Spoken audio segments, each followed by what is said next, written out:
Chapter 349. This chapter is a free chapter.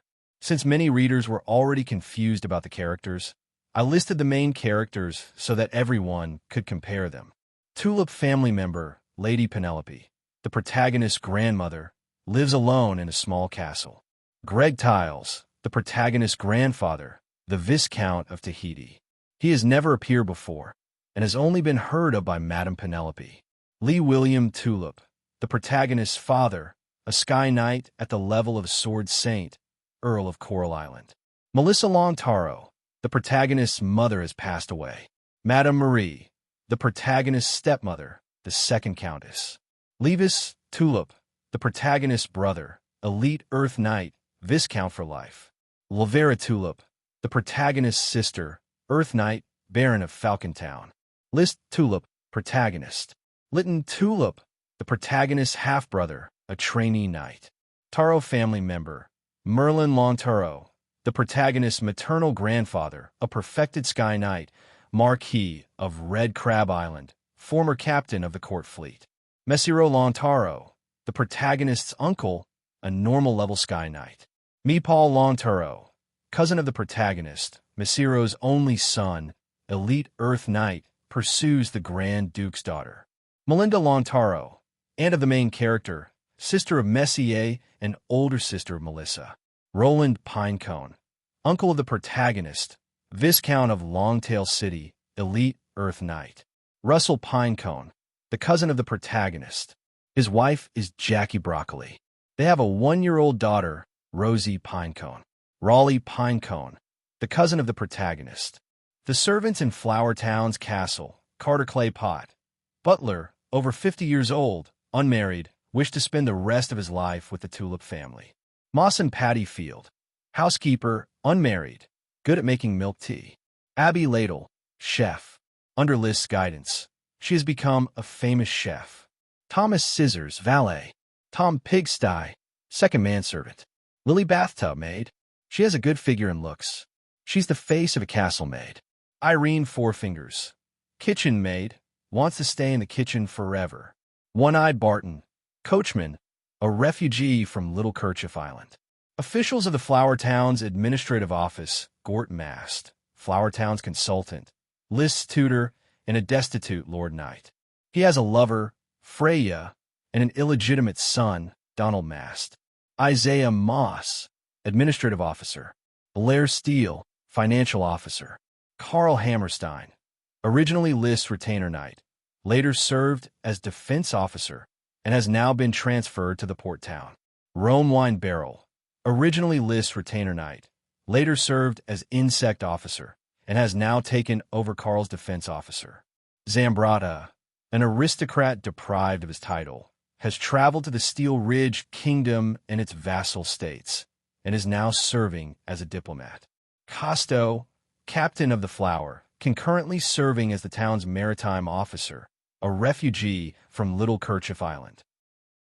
Nemo, Liz's friend, the second son of a minor aristocrat, has taken over Rome's insect officer. Members of the Night Squad, Marcus Wheel, captain of the Night Squad, Liz's tutor, a wind-attributed elite Earth Knight, and a sharpshooter.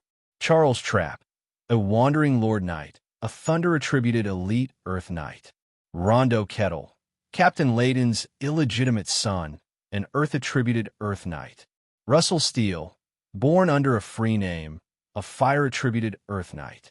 Rick Footprint, Liz's classmate, the second son of a minor aristocrat, 19 years old, an Earth-attributed Earth Knight. Griffin Haystack, born as an orphan, stutters a little, an Earth-attributed Earth Knight. Simon Plate, Norman Twine, Leslie Dead Leaves, Eric Drywood, Daniel, David Yellowteeth. The 6 new Earth Knights have not yet established a follower relationship. Philip Wool, Xavier Cowdung, Liz's retainer knight. Others: Roderick Golden Wheatgrass, Marquis of Golden Island, about to become Levis's father-in-law.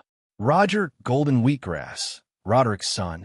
Rolia Golden Wheatgrass, Roderick's daughter, about to become Levis's wife. Ronesa Golden Wheatgrass, Roderick's youngest daughter. Meeting Levis was like meeting a rainbow. Durrani Hyacinth, Count of Red Crab Island. Duniko Hyacinth, Durrani's daughter, loved the piano and had a good time with Liszt. Athena Salmon, daughter of a Viscount of Red Crab Island. She confessed her love to Liszt and should be married now. Wallace Pineapple Green, Marquis of Deep Throat Island, has not yet appeared, but has been mentioned several times. Jonas Gravel, Viscount of Coral Island, Viscount of Gravel City. Son is Brandon Gravel. Patrick Clover, Viscount of Coral Island, Viscount of Beer Island. Son is Aubrey Clover, a big fat man. Captain Mickey, Baron, a captain of Coral Island's Orders of Chivalry, equivalent to a deputy head. Captain Leyden, Leyden Kettle, father of Londo Kettle, a captain of Coral Island's Orders of Chivalry. Frank, Levis's tutor. He has a daughter named Shirley, who is List's childhood sweetheart.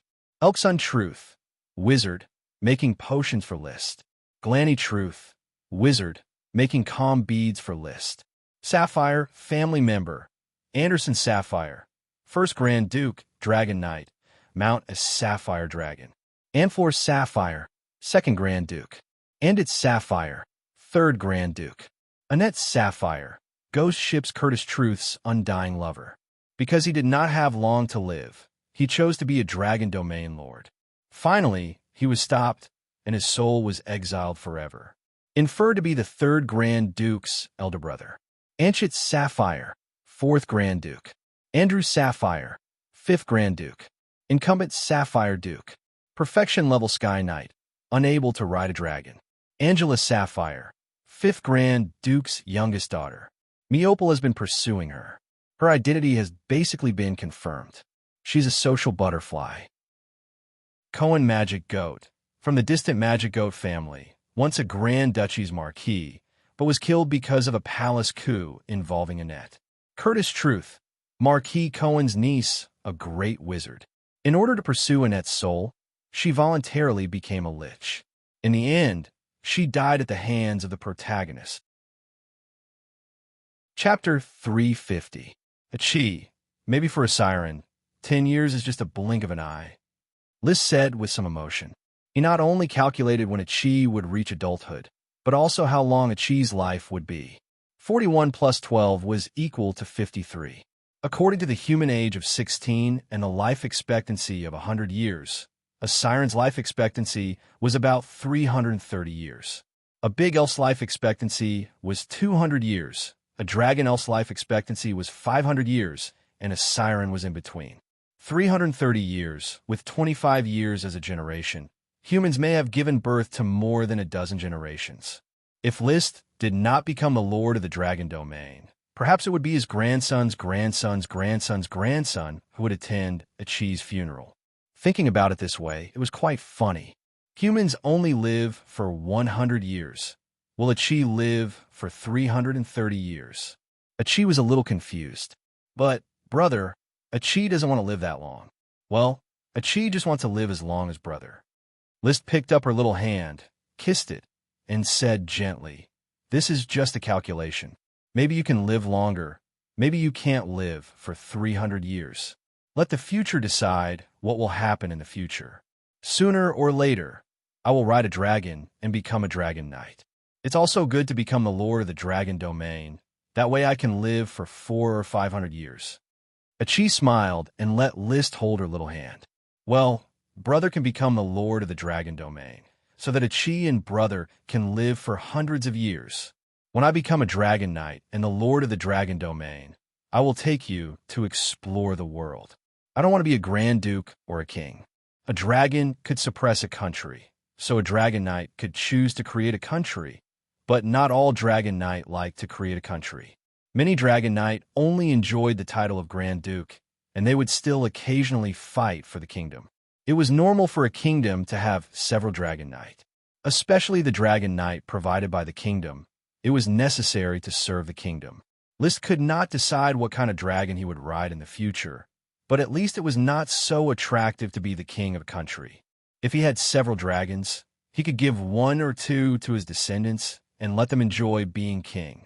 When they left the seascape villa, Liszt felt his blood boiling in his heart.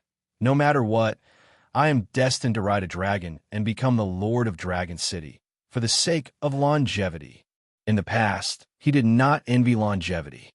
He felt that 100 years was enough for him to live a wonderful life. Now, he was looking forward to immortality because this world was too big. There were too many places worth exploring and beautiful things worth cherishing. The unconscious magician did not wake up for a long time. To prevent her from starving to death in her coma, Liszt ordered people to feed her a little normal milk every day, prolonging her life. He himself continued to study the copper teapot. Basically, it can be judged that this is the soul storage tank, because there is no information about the soul storage tank in any other channel. He even asked Elksun and Glanny, who knew little about the soul and knew nothing about the soul storage tank. So, how does this soul storage jar work? I poured my battle chi into it, but there was no reaction at all. According to the explanation of the smoke mission, this was a magic equipment. If it was a magic equipment, it would be stimulated by magic and activated, but it did not react at all. Although the spout of the teapot was a hole that could be filled with water, even if it was filled with boiling water, there was still no reaction. It was like a real teapot without a lid. However, the spout of the teapot is too thin to make tea. As a last resort, Liszt took the copper teapot and asked Elksun to check if he could get a hint. After rubbing it for a while, Elksun shook his head. Lord Baron, I can see that this teapot has traces of magic carving, and there must be some kind of magic engraved inside it. But unfortunately, I don't know how this magic works, and I can't activate it. Let Glanny judge. Glanny explained in a similar way. It was definitely made by a great magician.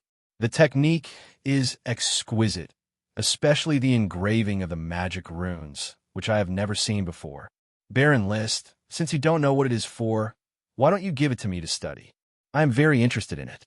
Sorry, it's still useful to me for the time being. How could he give it to an outsider? Liszt returned to the castle with the copper teapot. Liszt was a little uncertain. Neither Elksun nor Glanny can explain this soul storage jar. There's probably no magician on Coral Island who can explain it. If Mylisai is not dead, she can probably explain one or two things. She has studied souls. Speaking of souls, I seem to have a 36D specter. A specter is also a form of soul. The floating bottle can hold specters, and this soul storage jar should obviously be able to hold more souls. Give it a try? Then give it a try. After deciding, Liszt no longer hesitated. He found a cool place, took out a floating bottle made of unknown metal, and smeared a little of Phil the old leathersmith's blood on it. In the field of vision of the magic eyes, countless lines formed by magic power emerged on the floating bottle and formed a picture, depicting a bizarre world. The next moment, the bottle opened. A dim light shot out, and the 36D specter floated above the bottle. There was a moment of hesitation. Then, the specter seemed to wake up, waving its hands with long nails, and immediately rushed towards Liszt. However, Liszt just raised the red blood sword, which was filled with fire-attributed chi, and the specter was scared motionless. Quite obedient, Marcus was able to scare the specter, so Liszt was naturally not afraid. He raised the copper teapot and pointed the spout at the specter. However, the specter was silly and did not respond. Useless. Liszt shook the copper teapot vigorously, but still did not attract the specter. This was different from what he had imagined. He simply aimed the copper teapot directly at the specter's body and shoved it in. This was a broken pot method. Liszt didn't expect it to really cause a change. After touching the specter's illusory body, the copper teapot burst into a bright light and instantly engulfed the 36D specter. The next moment, it returned to normal. But Liszt knew that the specter's soul had been contained because the copper teapot had become a little heavier. After shaking it, it felt like there was a little more water inside, just a little bit. But this slight change, for the elite Earth Knights, was still clear to see. He gently tilted the spout of the teapot and poured out. No water flowed out, only bursts of smoke.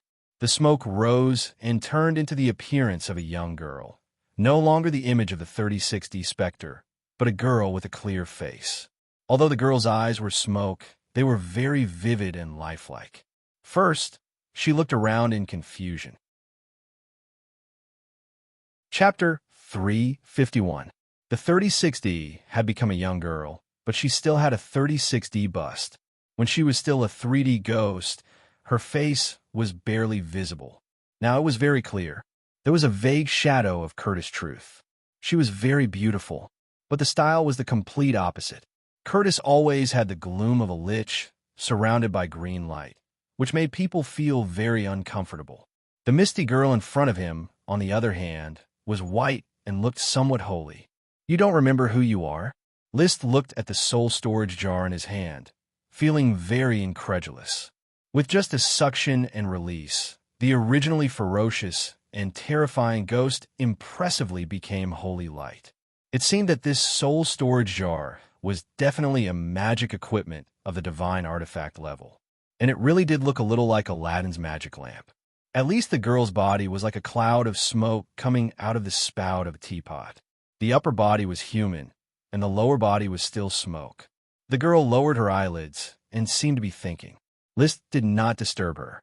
In fact, he had some speculations. The 36D ghost originated from the keel fixation, from a shipwreck of the Magic Goat family. There were 5 boxes of treasures in the shipwreck. 2 boxes were magic books, 1 box of crystals, 1 box of jade, and 1 box of mithril. To be able to carry such goods, it showed that this shipwreck was not ordinary. It should be an important ship of the Magic Goat family. Then, being sealed in the keel fixation of such a ship, it was not difficult to guess the identity of the girl. She should be related to the Magic Goat family. In addition, the more he looked at her, the more similar she looked to Curtis, which further supported List's speculation. She might be a member of the Magic Goat family, or even had her soul stripped by Curtis and sealed in the keel fixation. The Magic Goat family, a family that disappeared in the long river of time, but again and again pestered List. He did not know whether to feel honored or unlucky. He also thought that Mylisai Truth, who was killed by Paris, seemed to be related to the Magic Goat family. Her research notes had the logo of a goat on them. And Chris, the unconscious mage, did not know if she was also related to the Magic Goat family. At least the soul storage jar seemed to be the work of an evil mage like Curtis. He pondered for a moment. The girl raised her head absent-mindedly and looked at List again. I can't remember. I don't think I'm a human anymore. I look like a soul now. Yes, you should be in a soul state right now, but you're different from the souls I've seen before. They all exist in the form of light. You, on the other hand, are somewhat similar to smoke. In addition, you were previously a ghost that was sealed in the dragon fixing bone. List shook the soul storage jar in his hand. It shook along with the smoke coming out of the teapot. This affected the young girl's entire body, causing her to tremble like water ripples. However, the young girl did not feel any discomfort. She just stared blankly at the soul storage jar and the smoke connecting to her body. He muttered to himself, Keel, Dragon Beast Sailboat, Truth, Magic Goat. Who am I? Who am I? Dragon Beast Sailboat? List's ears twitched as he heard a new term. He guessed that this was the name of the sailboat that used the keel fixing technique, the unique technology of the Magic Goat family, Dragon Beast Sailboat. Hearing her say Magic Goat, it was obvious that she was indeed a member of the Magic Goat family. List interrupted her troubled thoughts. I think I can give you a hint. The Dragon Beast Sailboat should be a sailboat that is unique to the Magic Goat family. As for you, maybe you're a member of the Magic Goat family. I am a member of the Magic Goat family? The young girl seemed to have her memory triggered, but she could not remember. Do you know more? List raised his eyebrows. Do you know Curtis Truth? Curtis. The young girl's face suddenly changed. Her expression was full of panic, and her body made of smoke and light began to flicker. It's her. It's her. Curtis Truth, that terrible woman. She killed me. She massacred the goat gathering, and all those who did not obey her orders were killed by her. Then, she suddenly held her head and wailed in pain. Don't kill me. I am Virginia. I am your sister. Don't kill me. Curtis, he did not know if it was too painful or if the time was up. She turned back into a cloud of smoke and returned to the soul storage tank. When List shook it, He could feel the liquid inside, but he could not pour it out.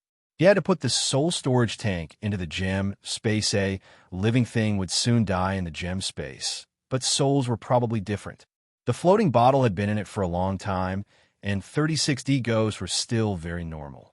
The soul storage tank should have a similar function. Back in the castle, he took out a thick piece of bass paper and wrote the words Dragon Sailboat, Virginia Truth, and Goat Gathering in Serpentine. The Goat Gathering is probably an organization of a group of wizards. Virginia may be Curtis' sister.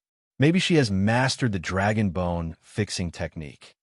Lys no longer cared about the grudges of the past. It was nothing more than a melodramatic story of a twisted, crazy woman for love who harmed her family. Whether it was righteous or evil, it had nothing to do with him. He was more concerned about the dragon bone fixing technique. In the vast sea, the chances of encountering sea monsters were indeed not high, but in case of encountering one, the dragon bone fixing would release dragon might, which would definitely increase his chances of survival. Virginia Truth hid in the soul storage tank and could not pour it out. Chris Truth lay in bed and could not wake up. In a flash, it was late May, and the weather officially turned into a scorching summer. Good news came one after another.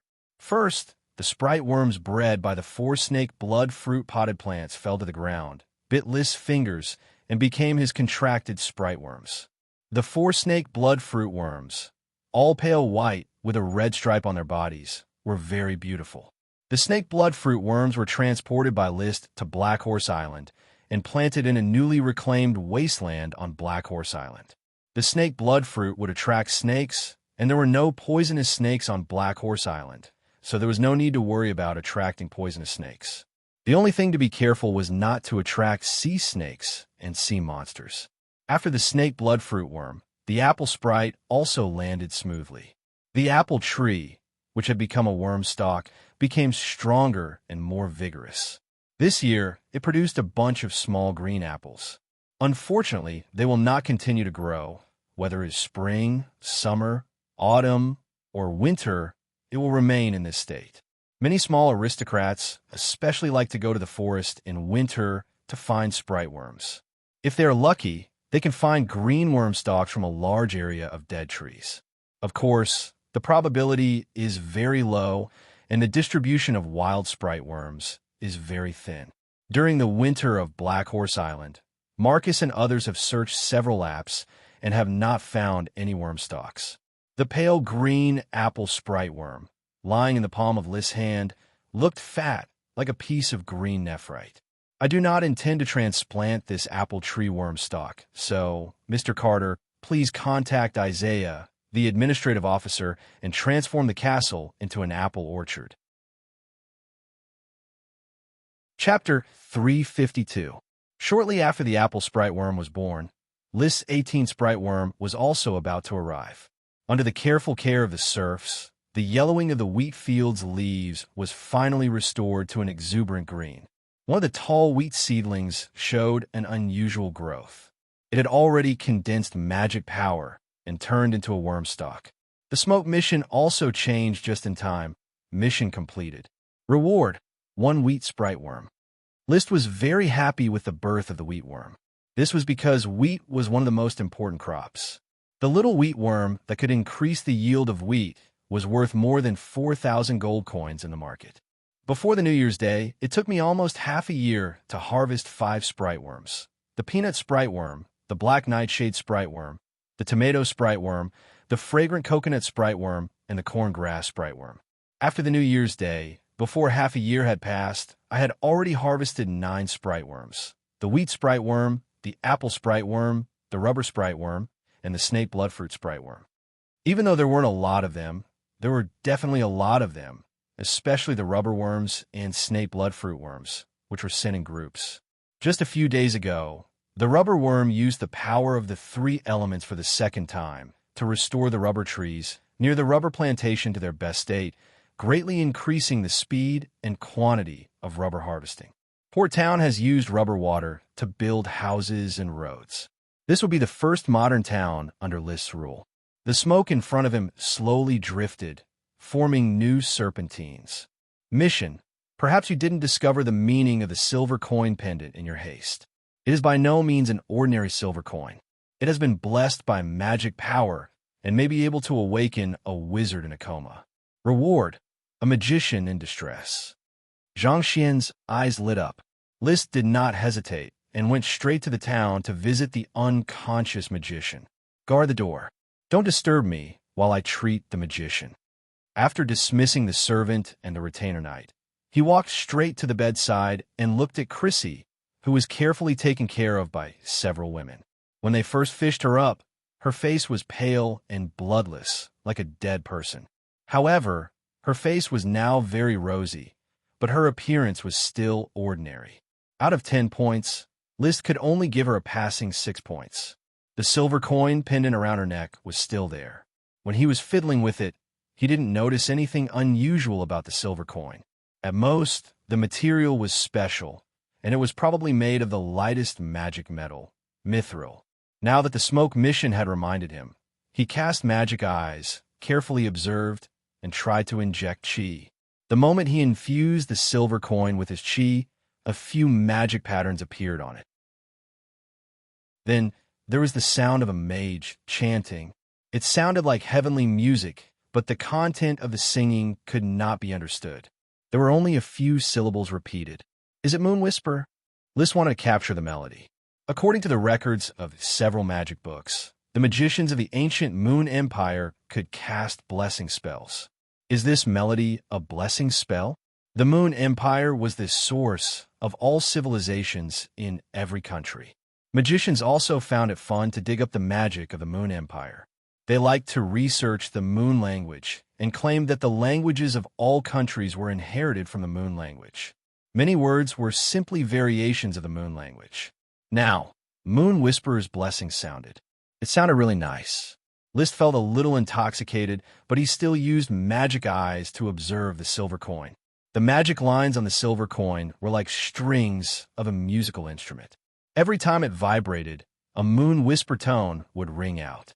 Gradually, the magic in the air seemed to be affected by the blessing spell and began to gather like water waves. Eventually, the gathered magic began to wash the unconscious mage. After a long while, the blessing spell dissipated and the luster of the silver coin gradually dimmed. List could not activate a new blessing spell even if he injected chi. At this time, the mage, who had been unconscious for more than a week, suddenly coughed softly. Cough, cough. She hadn't woken up yet, but her eyelids were twitching. List tidied up his frack abier, showed a proper aristocratic smile, and thought to himself, although the smoke mission used the mage who was originally in my hands as a mission reward, it was a bit sneaky. But it's still good to wake up Chrissy as soon as possible. There was no end to the dim world. She felt her body was full of fatigue, and her head seemed to have been hit by a sledgehammer. She was dizzy, unable to concentrate, weak, uncomfortable, sleepy, and dizzy. She wanted to escape, but there was nowhere to run. She could only keep wandering in the darkness, more tired and helpless each time. At this moment, an ethereal voice suddenly sounded in her ear. The voice was like a clear spring pouring over her body, instantly drenching her whole body from top to bottom. Her drowsy consciousness also began to become clear. The dim world suddenly lit up with a light, marking the exit of the road. She ran hard, running toward the light at the exit, using all her strength. She no longer wanted to sink in the endless darkness. Finally, she ran to the exit, where the light was so bright that she couldn't help but close her eyes.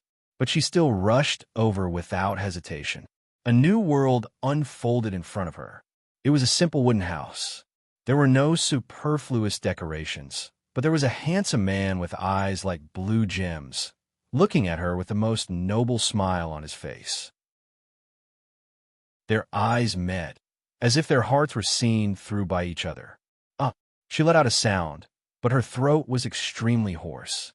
You're awake, the handsome man asked in a slightly magnetic voice. Such an elegant temperament, such a gentle voice, and a gaze that could see through one's soul. It was like a dream, making her feel as if she had escaped from a nightmare and entered a wet dream. Her voice was still very hoarse, and she couldn't express a complete meaning. In fact, she was still in a daze and hadn't completely woken up. I'm glad that you're awake. Maybe you don't know that you've been unconscious for nearly a week after we rescued you from the sea. The handsome man smiled, as if the sun had swept away the haze. You don't look like you've completely recovered. I'll have someone take care of you, and we'll talk when you're awake. Then he turned and left. Soon, a few women dressed like commoners came in. They roughly helped her up, and someone wiped her face with a towel.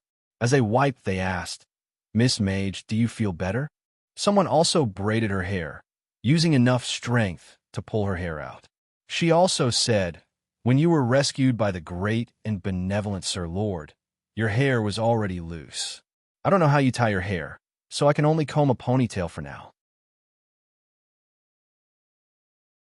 Chapter 353. Chrissy Truth sobered up, although she was still very weak. But with the help of the peasant woman, she had successfully sat on a stool and could answer Liz's questions. "So, is Chrissy Truth your name?" "Yes, Sir Baron." Chrissy nodded and then said in a hoarse voice, "Thank you for rescuing me from the sea. Chrissy does not know how to repay your kindness." Liz said casually, "How about working for the Flower Town?" Chrissy didn't react. According to her usual routine, she should at least say a few polite words before talking about repayment. Of course, my life was saved by Sir Baron. Chrissy is very willing to work for you, but I'm a little worried that I will implicate you, Sir Baron." The solicitation seemed to be very successful. List asked, "Implicate me?" Chrissy nodded. "Aren't you curious as to why I ended up in the sea?" "I am quite curious. You can tell me. I want to know." Since you are my savior, I should not hide anything from you. This matter is very serious and involves a lot of people. I hope that you will keep it to yourself, Lord Baron. It's best not to let a third person know." "Is that so? Tell me. I will weigh the pros and cons." Chrissy took a deep breath. Her eyes were at a loss for a moment, and then she said slowly, "I thought I was going to die. I was frozen in ice magic and drifted along the sea. Coral Island, Flower Town, and fortunately, I met Sir Baron, who gave me a second life." She paused. She seemed to be sorting out her thoughts. After a moment, she said, "Coral Island is in the Grand Duchy of Sapphire. It is remote. Perhaps by the time the news reaches here, it will already be too late." "What news?" List couldn't help but urge. Chrissy carefully looked at the room. After making sure that no one was eavesdropping, she leaned forward and said in a low but serious voice, "Marquis Bull is going to assassinate the Grand Duke's dragon." "What?" List exclaimed, then lowered his voice. "Chris, are you kidding me?" "I didn't, Lord Baron. I also hope that this is false news, but I personally participated in this matter, and this is all true." Crazy's expression became somewhat numb. The magicians of the Goat Gathering always thought that they were only researching about dragons. Only on the final day did they realize that Marquis Bull was using us to assassinate the Grand Duke's dragon. Goat Gathering, a gathering of mages, mainly to do some research on Ironhoof Island. We're secretly receiving funding from Marquis Bull. Let's try not to speculate too much and just continue to ask, "You mean the Goat Gathering that the Magic Goat family organized?" "Lord Baron, you also know about the Goat Congregation?" "I thought it was a secret magician organization." "Yes, the Goat Congregation originated from the Magic Goat family more than 100 years ago. At that time, many magicians were attached to the Magic Goat family. After a disaster, the Goat Congregation was forced to move. They moved to Ironhoof Island. They hid for decades, until one day, the leader of the Goat Gathering, a magician, established contact with the previous Marquis Bull. From then on, the magicians could stay on Ironhoof Island with peace of mind, continue to do all kinds of research, and gradually grow stronger. Chris joined the Goat Congregation 14 years ago. At that time, she was only 10 years old and was still a magic apprentice. Until the year she was 17, she was promoted to a magician. She just turned 24 this year. I've always thought that the Goat Congregation was just an ordinary magician organization. They don't usually gather together, but occasionally they would exchange magic.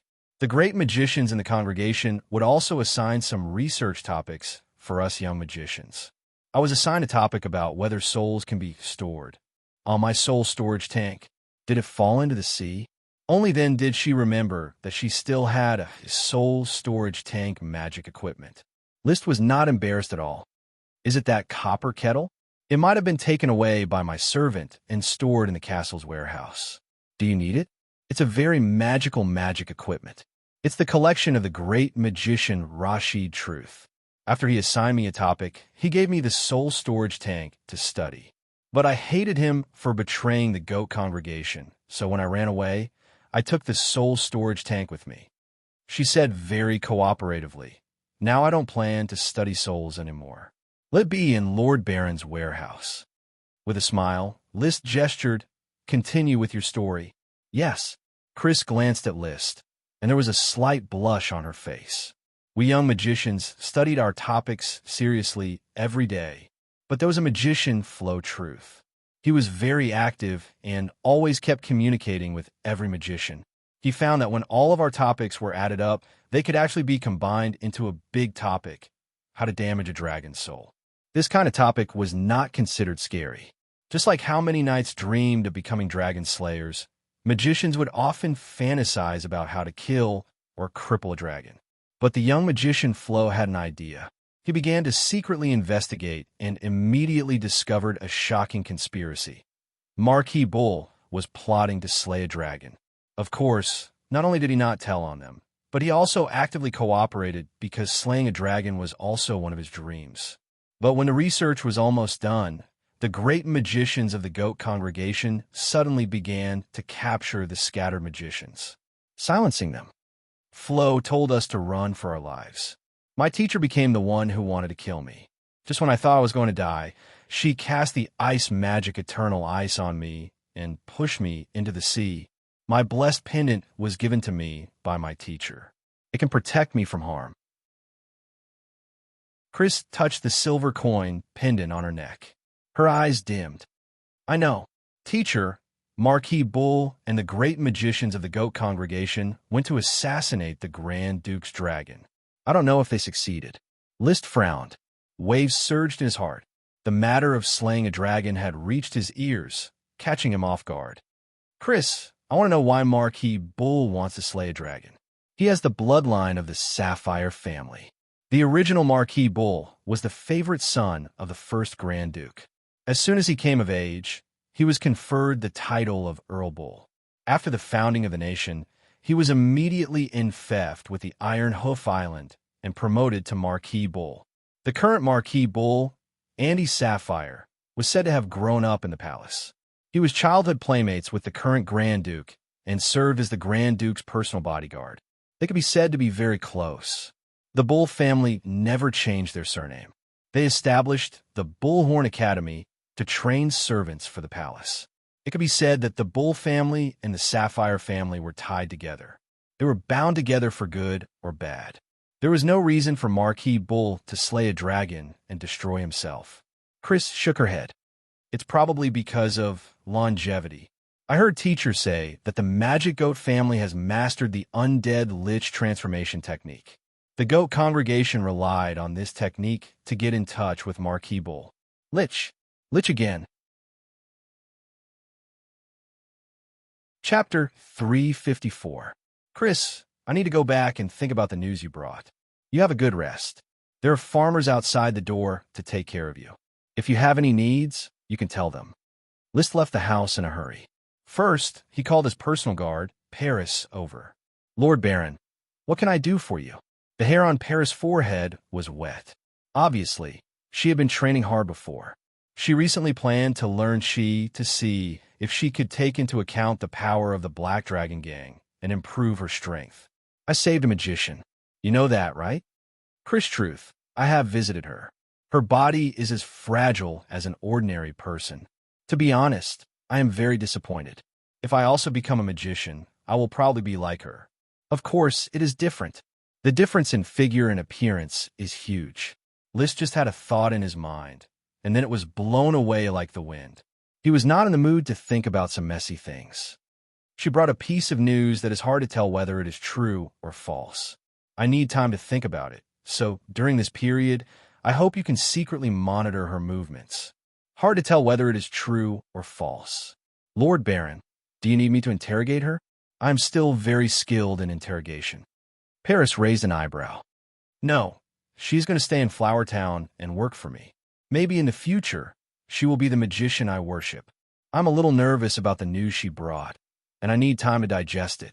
Paris, when I think about it, I still need you to help me. After all, you're the person I trust.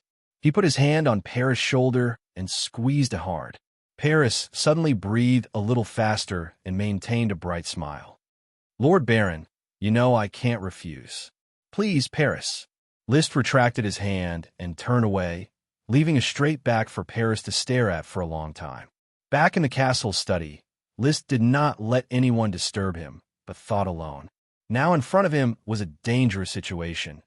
Everything was normal if it didn't happen, but if it did, it would definitely be a big earthquake in the Grand Duchy of Sapphire. It was hard to tell what Chrissy Truth said. When she spoke, her tone was very sincere, and her logic was relatively self-consistent. A lot of the content could even be connected with the information that Liszt had, and there were no obvious loopholes. Moreover, there was no need for her to soak in the sea and be unconscious for more than a week before coming up with such a lie to deceive Country Baron. If she's telling the truth, perhaps the assassination of the Sapphire Dragon had already happened. The Magic Goat clan has been extinct for more than 100 years. Why are they still going through so much trouble? The former Marquis Cohen and Curtis Truth wanted to help Annette become the Dragon Domain Lord. Now the Goat rally tricked the Bull Marquis into becoming a lich to assassinate the Sapphire Dragon. What enmity do these people have with the Sapphire Dragon? For the time being, he believed that what Chris said was true. In that case, there would only be two results. Marquis Bull would succeed in slaying the dragon, and Marquis Bull would fail. Failing to slay the dragon would be a good outcome. The Marquis Bull family would certainly be destroyed, and the Iron Hoof Island would turn into nothingness, engulfed by the anger of the Sapphire Grand Duke. But at least the country would still be stable, and the impact on Coral Island would not be great. Father might even have a chance to advance further because of the reduction of the Marquis title. The large island of the Grand Duchy of Sapphire could only accommodate 7 marquises. If there was one more Marquis, they would have to make up the size of the fief with scattered small islands. This would be very troublesome and unfavorable for the administration. Therefore, the quickest way was to vacate the cage and replace the birds. It was believed that most of the counts would be happy to see the fall of the Marquis Bull family. But Andy Sapphire grew up in the palace. He must have come into contact with the Sapphire Dragon. He is also a close companion of the Grand Duke, and is hardly on guard against him. He has been preparing for so long, including the previous Marquis Bull. He has been preparing for at least 30 years. Will he fail so easily? More than 30 years ago, the Goat rally successfully connected with the previous Marquis Bull. For the Marquis Bull to shelter the remnants of the Magic Goat family who participated in the palace coup, it was clear that there must have been a secret deal, the Lich transformation technology. Therefore, it could be concluded that the Bull family had been plotting against the Sapphire Dragon since more than 30 years ago. Liszt's gaze wandered. He did not know what was so incredible about dragons, but from the residual magic power of the Fire Dragon, the smoke mission of the Smoke Dragon, and the spatial gem of the Invisible Dragon, he could barely catch a glimpse of the magic of dragons. The Sapphire Dragon was certainly not something that could be easily hunted by ordinary humans, not to mention the heavy protection of the Sapphire family. However, a Marquis and an organization of wizards, 2 generations, and more than 30 years of preparation, how could it be taken lightly? If Marquis Bull succeeds and the Sapphire Dragon falls, then the Grand Duchy of Sapphire may no longer exist. A country was established by a dragon and would also be destroyed by a dragon, without a dragon to suppress the fate of the country. The sacred swordsmen of the Sapphire family would not be able to guard the wealth that they had plundered and hoarded for more than 100 years. If Marquis Bull really succeeds in slaying the dragon, how should Coral Island face such a situation? And how should I face such a situation? There were too many possibilities for the answer to this question. There were opportunities, but there were also dangers. Liszt could not make accurate predictions, which made him feel very bad. He liked to develop step by step and did not like to be interrupted by accidents. Now, that Flower Town and Black Horse Island were thriving. As long as he was given time to develop, riding a dragon was only a matter of time. I hate this feeling of not having any certainty about the future. Accustomed to the positive choices brought about by the smoke mission, Liszt now felt very flustered. He wanted to find someone to talk to. Marcus? Marcus was just an elite Earth knight who longed for nobility. He did not have the overall view. Gort? Gort was just a down-and-out Lord Knight. This news would probably scare him to death. Isaiah, Zambrata, Charles, Rick, and others were not suitable to discuss such news. Paris? She had faced a real dragon, but in essence, she was just a woman with an average IQ. Achi, the siren, was as pure as a white paper. She might not even know what politics was. Butler Carter? It was undeniable that the person he trusted most in Flower Town was the butler Carter. He liked to hide in the study with Carter after a busy day, drink crescent wine, and discuss the castle, the town, and Black Horse Island. However, territorial matters could be found by Carter, but national affairs were too far away for Carter. After thinking about it, there was no one to talk and discuss. Chapter 355. The dragon-slaying incident was related to the fate of the family, but whether it happened or not, Coral Island was powerless to stop it. Therefore, Liszt could not be too anxious. This was also related to his future. He had to think clearly about how to explain and how to deal with it in order to better discuss with the Count and negotiate a result that was beneficial to him. It was not wise to rashly throw out a question that he could not distinguish whether it was true or false. After drinking a cup of milk tea, he still found it difficult to calm down. The news brought by Crazy was really shocking. At this time, he suddenly remembered that the smoke mission should have been completed, so he called out the smoke mission, "Mission completed. Reward, Wizard Crazy Truth." Sure enough, the not-so-beautiful wizard who had just woken up was the reward of the smoke mission. Like the reward of the previous smoke mission, which was the thief Paris, this was a character reward. To be more precise, it was an opportunity for the reward to intersect with the corresponding character and a favorable intersection. Whether he could grasp the mission reward or not, it was up to Liszt to do it himself. Unfortunately, Paris is beautiful and has a good figure, while Crazy is so. He shook his head, feeling that he should not think about such a problem at this time. The smoke serpentines changed before his eyes. A new mission was quickly issued. The news brought by Crazy Truth has made you feel a deep sense of unease. This is a fear that stems from your weakness. As a great lord, please overcome the uneasiness in the depths of your heart and calm your mind. Reward, a melody from your memory. A great lord is right, but why is the reward a melody? Do you really want to train me into a piano king? Liszt was not very satisfied with the reward. Of course, playing and composing piano music had a very high bonus to his personal charm, attracting the attention of many women. But he was more willing to rely on his own efforts to become a powerful knight, become the focus of attention, and eventually realize his dream of riding a dragon. Piano music was meaningless, but the mission had been issued, and he had no reason to refuse. Mastering 2 more piano pieces would increase his communication skills in the future and sublimate his aristocratic heritage. Back to the mission content. How to overcome your innermost feelings and calm your mind.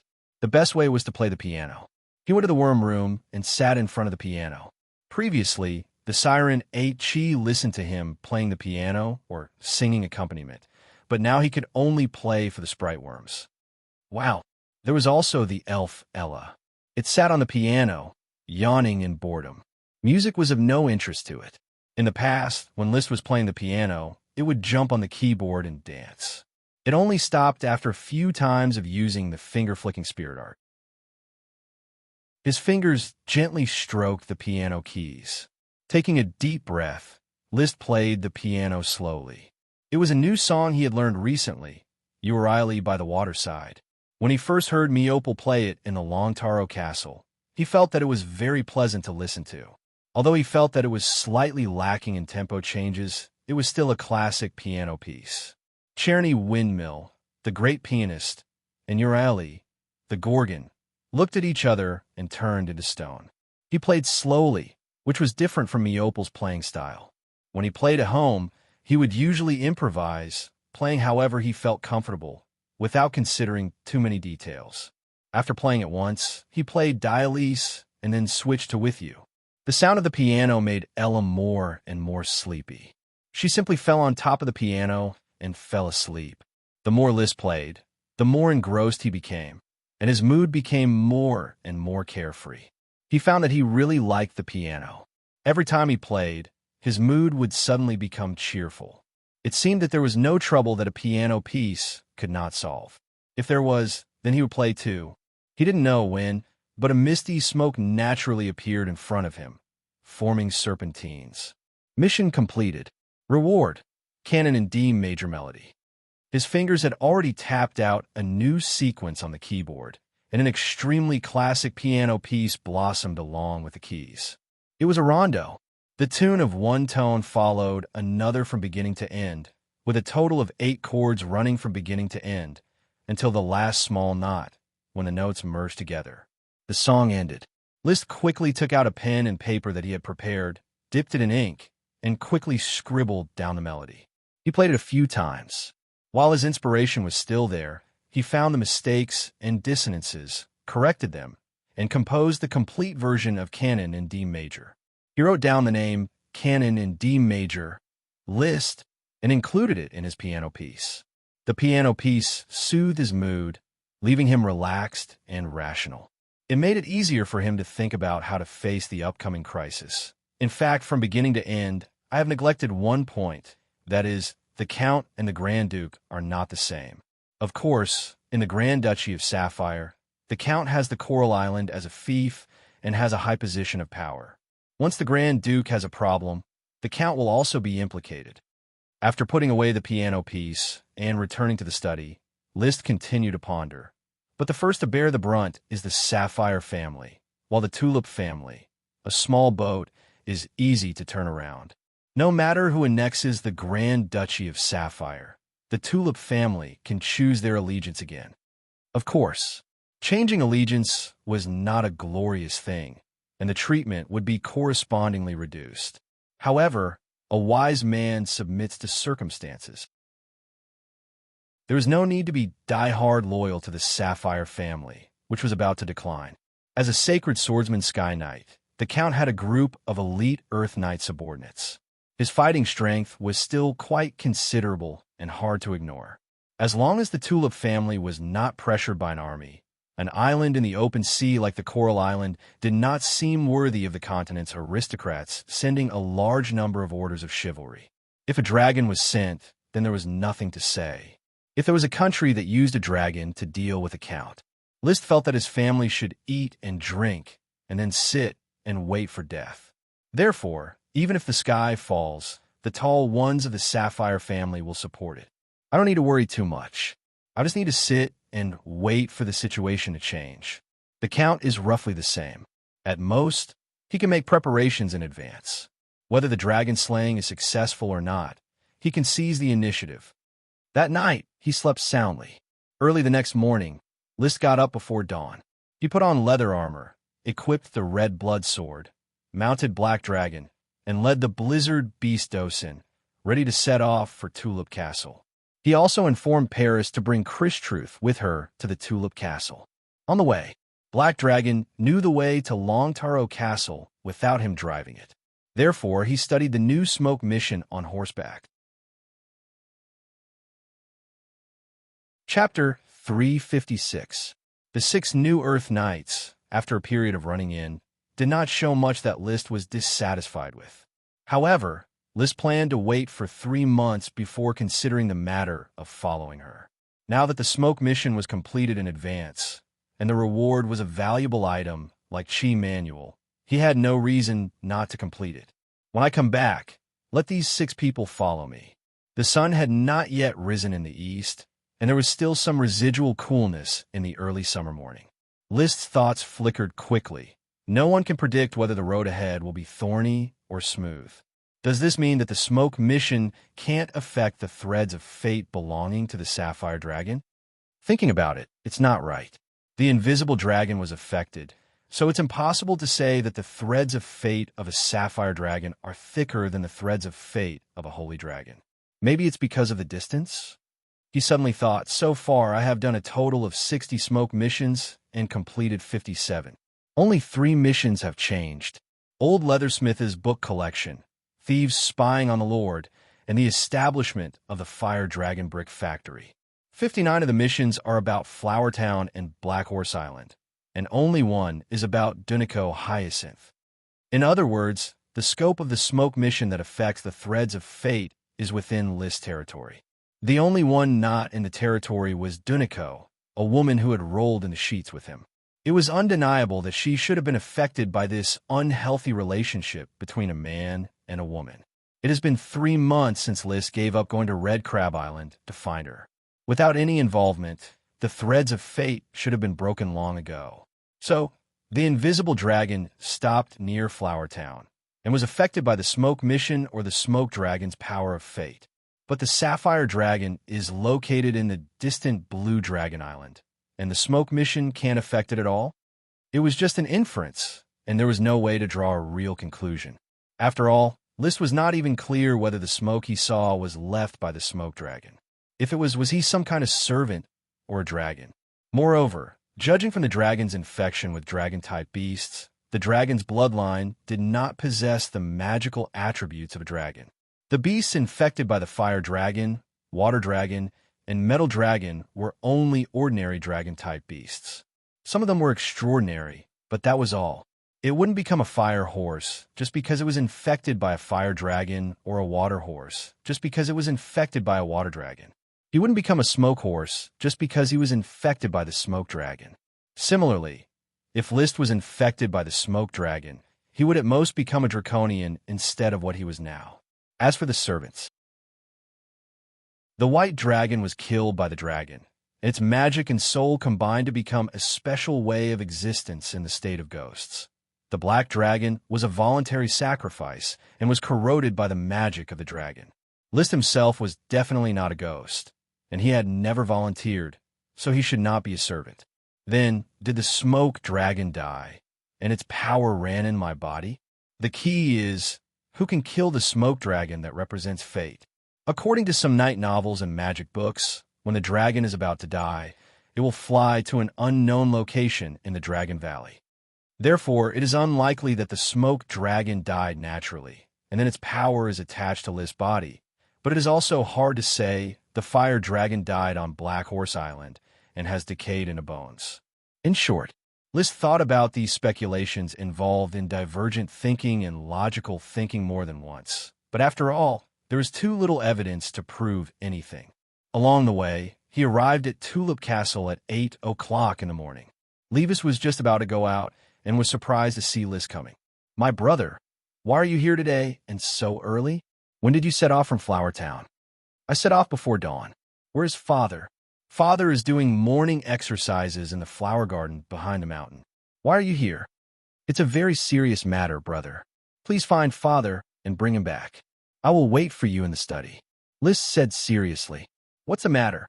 Tell me first. It's more serious than you can guess." List didn't want to talk about it outside the study. He just urged Levis to hurry and call people. He took Chris into the Count's study first. Steward Lewis was sick, and now Tulip Castle was under the care of Silva, the deputy steward. He personally brought 2 cups of milk tea. Milk tea was the only thing List liked in Tulip Castle. "Please sit down, Chris. Don't be nervous. My father is not a very strict person." Seeing that Chris was a little nervous, List couldn't help but comfort her. Chris nodded and sat down. "Lord Baron, I'm just a little worried that this will involve you and the Tulip family behind you. You saved me. I don't want you to be in trouble because of me. Coral Island is remote and the information is not smooth. As long as you don't reveal your identity, no one will recognize you, and no one will associate you with that matter. As for my father and my brother, They will be better able to deal with the danger if they know. Well, as long as it can help Lord Baron. Drink some milk tea. It seems that your spirit has not recovered very well. Thank you. It didn't take long for the Count's voice to come from outside the door. I would like to know why a son who hunted a 1-ton snake, but only gave his father 5 kilograms of snake meat, would come looking for his father. List, who was drinking milk tea, couldn't help but cough. It was not that he was stingy, but he really couldn't bear to. Cough. Before he finished coughing, the Count had already pushed open the door and walked into the study. He glanced at List and Chris next to him. Chris was not wearing a magic cloak and was just dressed like an ordinary person. After the Count looked at her, he went straight behind the desk. Speak, List, my dear son. What business do you have with me? Levis closed the door tightly and then asked, List, are you sure that this young lady whose name I've not yet asked also wants to stay in the study? Her name is Chris Truth. She is a mage, and the news came from her.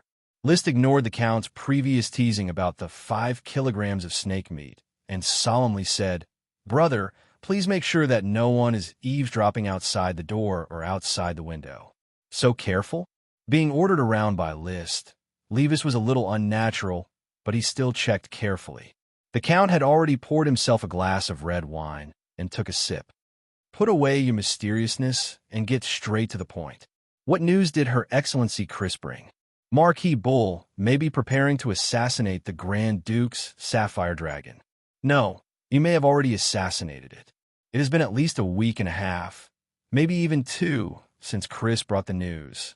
She was chased by a great mage at sea, cast eternal freeze, and sank into the sea, drifting to Coral Island. Chris and the others escaped from Iron Hoof Island by ship, but they didn't know where they sailed to. After being caught up by the great mage, she sank into the sea. Following the ocean current, she drifted to Flower Town's waters. 5 days had passed during this time. It could be roughly judged that Marquis Bull would make his move during this time. Subsequently, Chris was in a coma for 9 days. 9 days was enough for the dragon-slaying battle to come to an end.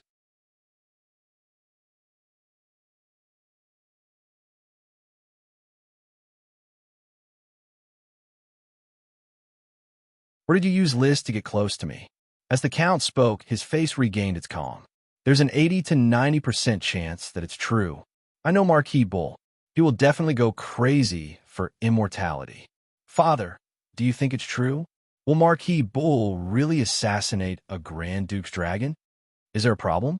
It's just assassinating a dragon. If everyone didn't have the courage, how could there be a heroic title like Dragon Slayer in the world? How could a Dragon Slayer and a Grand Duke assassinate be the same? A Dragon Slayer kills an evil dragon. That's why he's a hero. On the other hand, murdering a Grand Duke's dragon is a heinous act. If he succeeds, who cares if he kills a good dragon or an evil one? Levis, I hope you can calm down. As the heir to Coral Island, you're not as steady as your brother List. I just don't quite believe this fact. It doesn't matter whether you believe it or not. You have to learn to distinguish between priorities. The Count said, List solemnly brought this news. He can't distinguish whether it's true or not, and neither can I. But this doesn't prevent us from discussing how it will affect the family and Coral Island if it's true. Levis wanted to say something, but gave up. Yes, Father. Tell me your opinion. What impact will Marquis Bull's killing of the Sapphire Dragon have? It will be a disaster. Without the Sapphire Dragon, our country will not be able to continue to exist. The Sapphire family will be destroyed, and the small families attached to the Sapphire family will also be destroyed. The more Levis thought about it, the more nervous he became. Father, if it's true, then we must be prepared. You still haven't considered the issue comprehensively enough.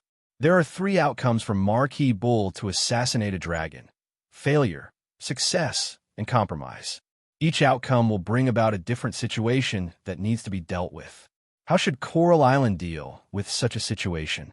Levis sank into contemplation. He was just an unmarried young man in his 20s. On the other side, List, who had already handed Chrissy over to Paris, quickly returned to the study and found a place to sit down. The Count asked, Has it been arranged? I handed it over to my guard, Paris. Father, Please rest assured, Paris is worthy of my trust. There will be no mistakes. List knew what the Count wanted to ask. The Count seemed to have thought of something and said somewhat strangely, "Although I don't think that inheriting your mother's appearance is an advantage for a male aristocrat, but in many cases, it does have certain advantages. However, young people had better learn to restrain themselves." List did not understand what the Count was talking about and just nodded. The Count changed the subject. "But you can't restrain yourself too much. 5 kilograms of snake meat is too little." "Lord Father, the meat of a mid-level sea monster is just a taste for you, but it is of great help to me. It is related to my future and can reach even greater heights. In fact, I brought a gift for you, my brother and Lytton. Each of you will get a piece of leather armor made from the 6-headed sea serpent king." List said calmly. He had to admit that 5 kilograms of snake meat was indeed not generous enough, but hunting the 6-headed Hydra King took a lot of effort, and snake meat was an excellent ingredient for taking potions. He really did not want to share with others. Therefore, he simply used the snakeskin armor as compensation. Hearing that there was a snakeskin armor and that even Lytton had a share, the Count expressed satisfaction. Learning to restrain your desires and know how to make choices is a good progress. As a father, I can understand your eagerness to improve your strength. You wasted too much time when you were young. It's good that you can understand. Born in the tulip family, my talent is the worst, which really makes me very distressed. But the glory of the night favors you more. Levis interjected. Chapter 358. The pressure brought by the dragon assassination was quickly resolved by the witty banter between the father and son. Levis was no longer nervous, and List appeared more relaxed. The Count was even in the mood to pour a glass of crescent wine for each of his 2 sons. Then, the 3 analyzed the impact of the dragon assassination from a god's perspective. The analysis and reasoning were very simple. Assuming that the dragon assassination was true and had already happened, then there were 3 outcomes. The Sapphire Dragon was killed by Marquis Bull, the country collapsed, and Coral Island had to find a way out.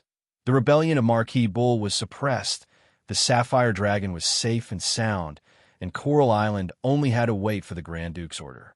There was also a compromise. The assassination of Marquis Bull failed, but the Sapphire Dragon was also injured. In this case, the Grand Duchy of Sapphire would not be destroyed so quickly. However, the undercurrents of various forces inside and outside were certain, and Coral Island was among them. What should they do? This was a headache. Now, they discussed each situation separately. If the dragon is killed, we have to abandon the Sapphire family without hesitation. Perhaps siding with Marquis Bull is the right choice, if he can become a lich. Levis expressed his opinion regarding the first situation. As for humans siding with a lich, this was not important. The Count shook his head. List, what do you think? I am not optimistic about Marquis Bull becoming a lich. Longevity without power is just courting death. Those kings and grand dukes would certainly not mind riding a dragon to capture him and treat him as an excellent experimental subject. If he really becomes a lich, he will definitely hide and struggle at death's door. From a moment Marquis Bull staked everything on the assassination of the dragon, he had already been eliminated from the Grand Duchy of Sapphire. List continued. The Grand Duchy of Sapphire will inevitably fall apart. The question is who will take over this archipelago, the Iron and Steel Ridge Kingdom, or the Eagle Kingdom, or both sides will have their own misgivings. This place will become a chaotic place. Without the protection of the dragon, the number of pirates will definitely increase wildly. The dragon represented the pinnacle of power and order. Without the dragon, the expansion of people's hearts would probably be far beyond imagination. Levis asked, You mean we should choose a country to rely on? Yes, I'm inclined to choose the Iron and Steel Ridge Kingdom. After all, it's our sovereign kingdom. Those marquises will be more welcomed. We're just a Count clan. If we join them, we might even be demoted to a Viscount. Even if you want to maintain your status as an Earl, you have to pay a lot of wealth. We need to maintain the island, and the kingdom won't go overboard. We might have to pay 10 to 20% of the taxes as protection fees, but it's worth it overall. After all, we've resolved a crisis, and it's our fault for losing the dragon's protection. The Count nodded. Your analysis is reasonable, but you have overlooked one thing. Even if they lose the Sapphire Dragon, the Sapphire family still has a huge amount of wealth. They can use this wealth to trade with any country and obtain asylum. In the future, the Sapphire family might become a marquee family of some country. He looked at his two sons. As for us, we can continue to follow the Archduke. Support in times of difficulty often means loyalty. A loyal noble will be appreciated by the majority of the lords. At that time, it will be time to choose a better target to serve. Levis and List wanted to change sides as soon as possible. The Count wanted to put on a facade first, and then wait for the right price. We need to unite. If the nobles of the Grand Duchy of Sapphire are scattered like sand, they will be easily taken advantage of. List added, Red Crab Island is the best partner, and Golden Island can also be united. We are the nobles of the island.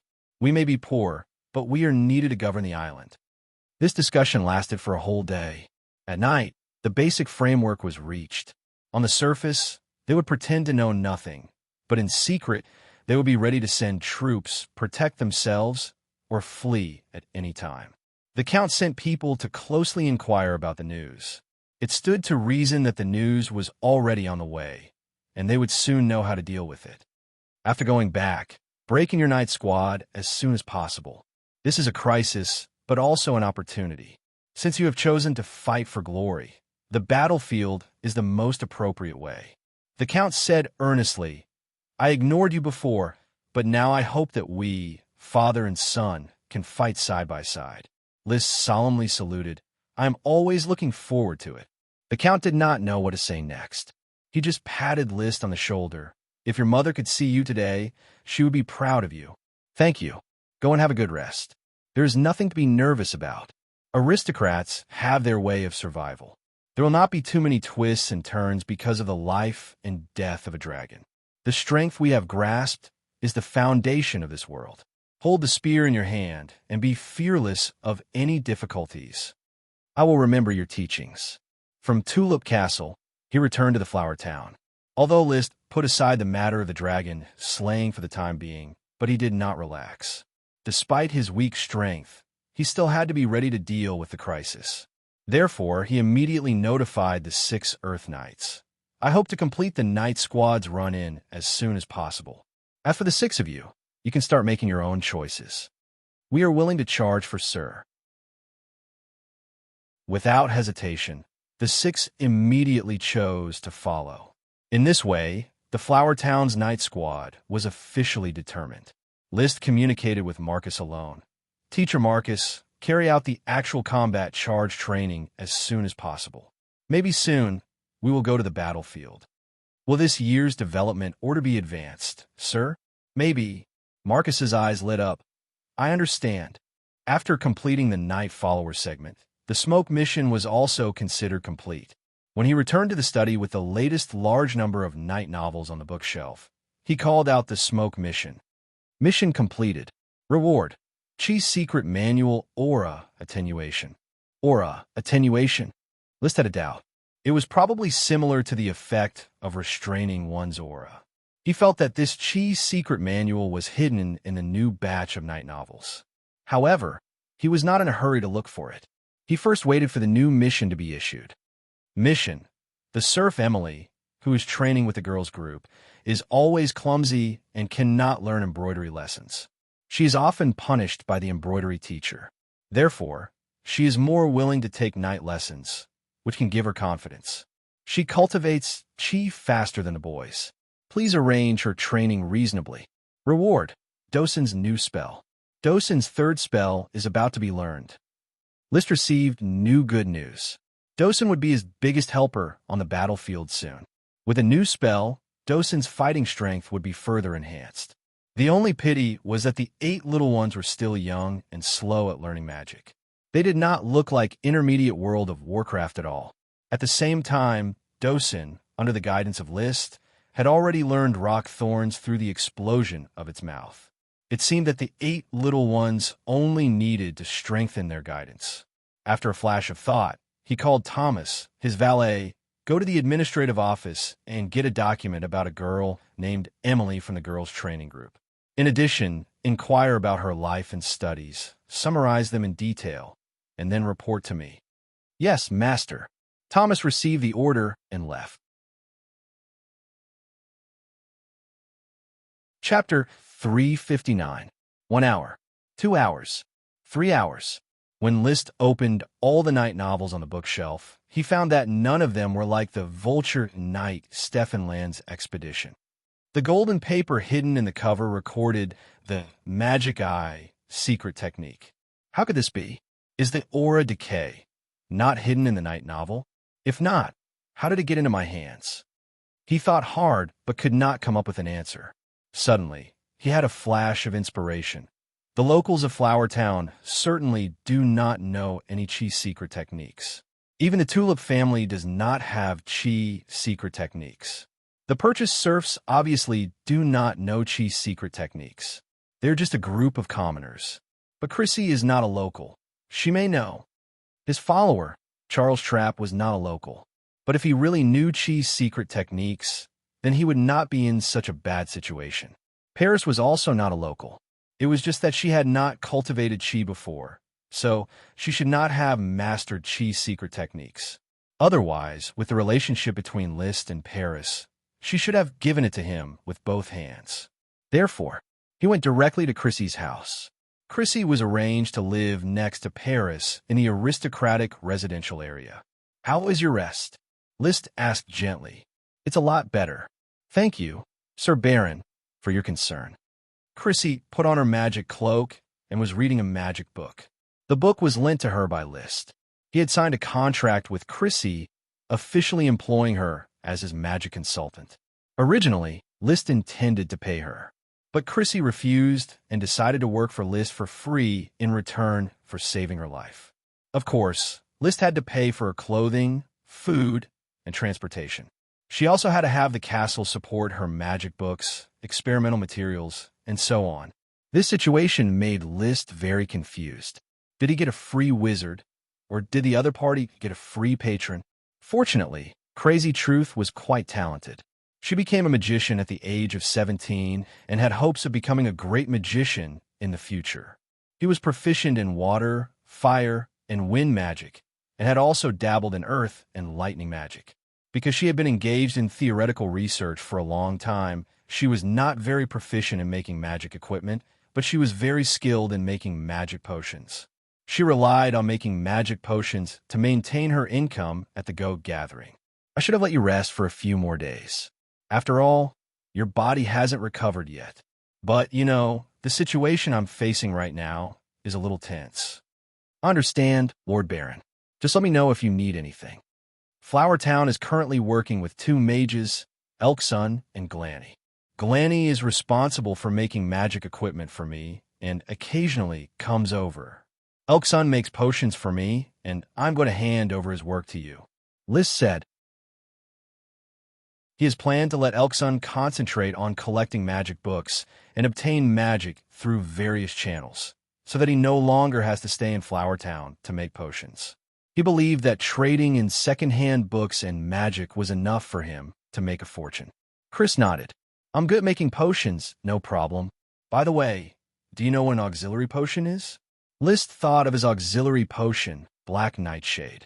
The seedlings have not yet grown, so it has not been studied yet. "I'm sorry, Lord Baron, I have not heard about this potion." "It doesn't matter.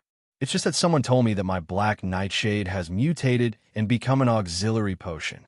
It hasn't grown yet. When it matures, I hope you can help me figure out what the role of the auxiliary potion is." "Okay, the town currently has Black Tulip, fast-growing magic thorns, ordinary flame mushroom, and the auxiliary potion Black Nightshade. In winter, we can also grow snow flame mushroom. There are 5 potions in total. Your job is not easy. Have you considered choosing some children from the town to be your magic apprentices? If I have a need, I will choose magic apprentices. Lord Baron, the inheritance of the truth requires a lot of energy to complete it. I may not be able to do it now. I haven't recovered from the shock of the last magic apprentice's death. She was killed in an explosion during an experiment. It seemed that being a magic apprentice was indeed a high-risk profession. He decided not to beat around the bush. Chris, you work at the goat gathering. Have you ever come into contact with any knight's combat skills? Combat skills. Chris thought carefully, then shook her head.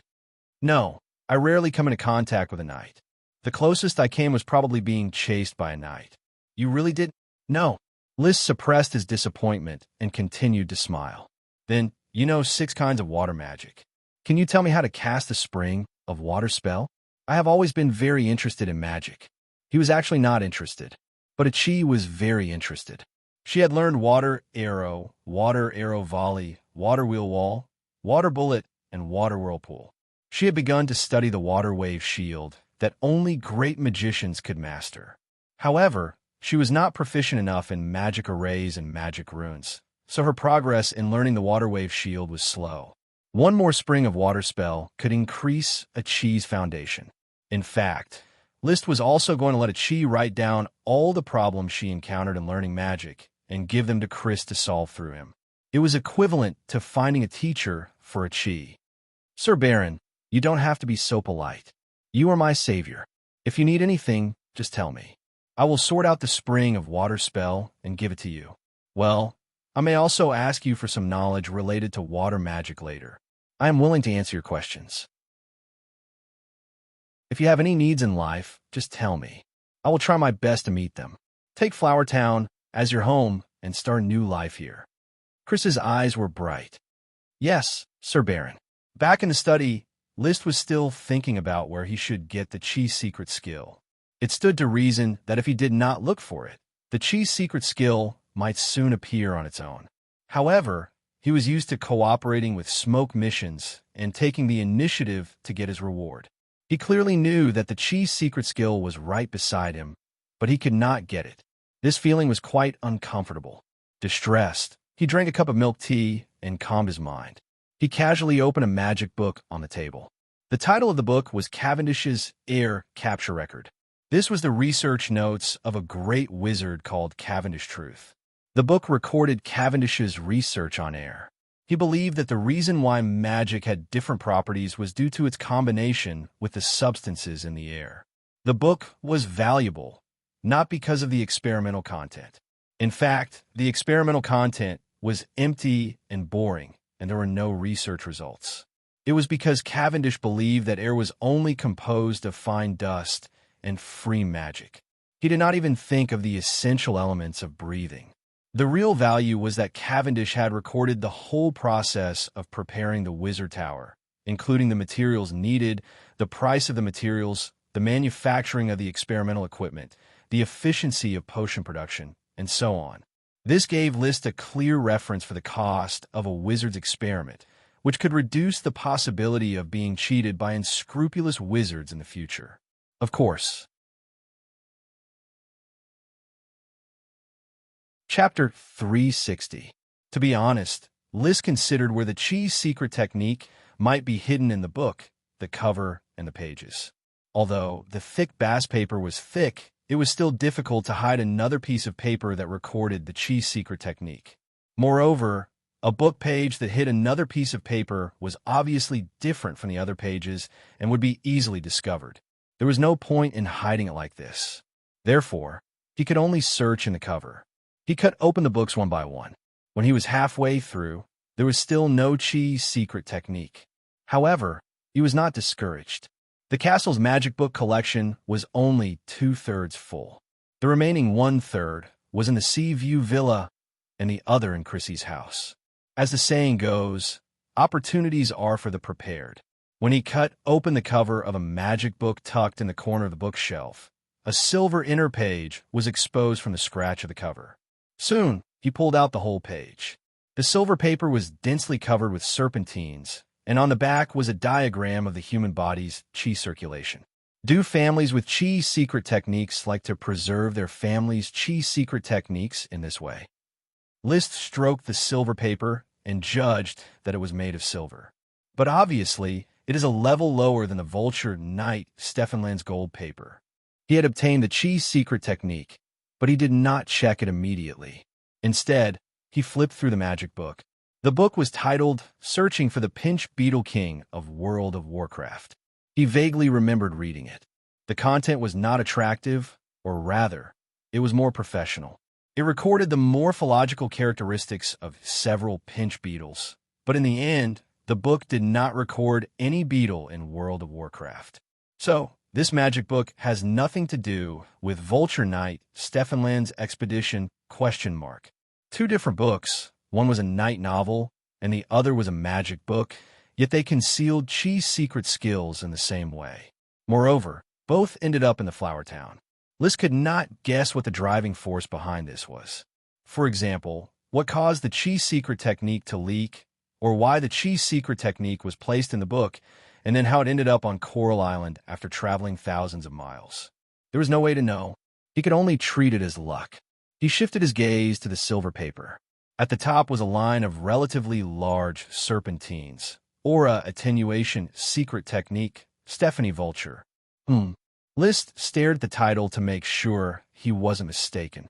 The author of the book was Stephanie Vulture, a Sky Knight who lived in the Blast Castle Kingdom and wrote a World of Warcraft Vulture. The secret technique of magic, I came from Stephanie. From the gem space, he took out the golden paper that recorded the magic eye. Comparing the two, the names were exactly the same, and even the craftsmanship of the paper and the serpentine carvings were surprisingly the same. In other words, these two secret techniques originated from Stephanie. He might not have created them, but he must have obtained them. He's definitely not an ordinary Sky Knight.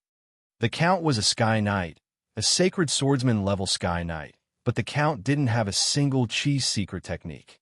The Taro family definitely had a Chi secret technique, but as a grandson, List didn't know what it was. Every aristocratic family kept their family's Chi secret technique strictly confidential.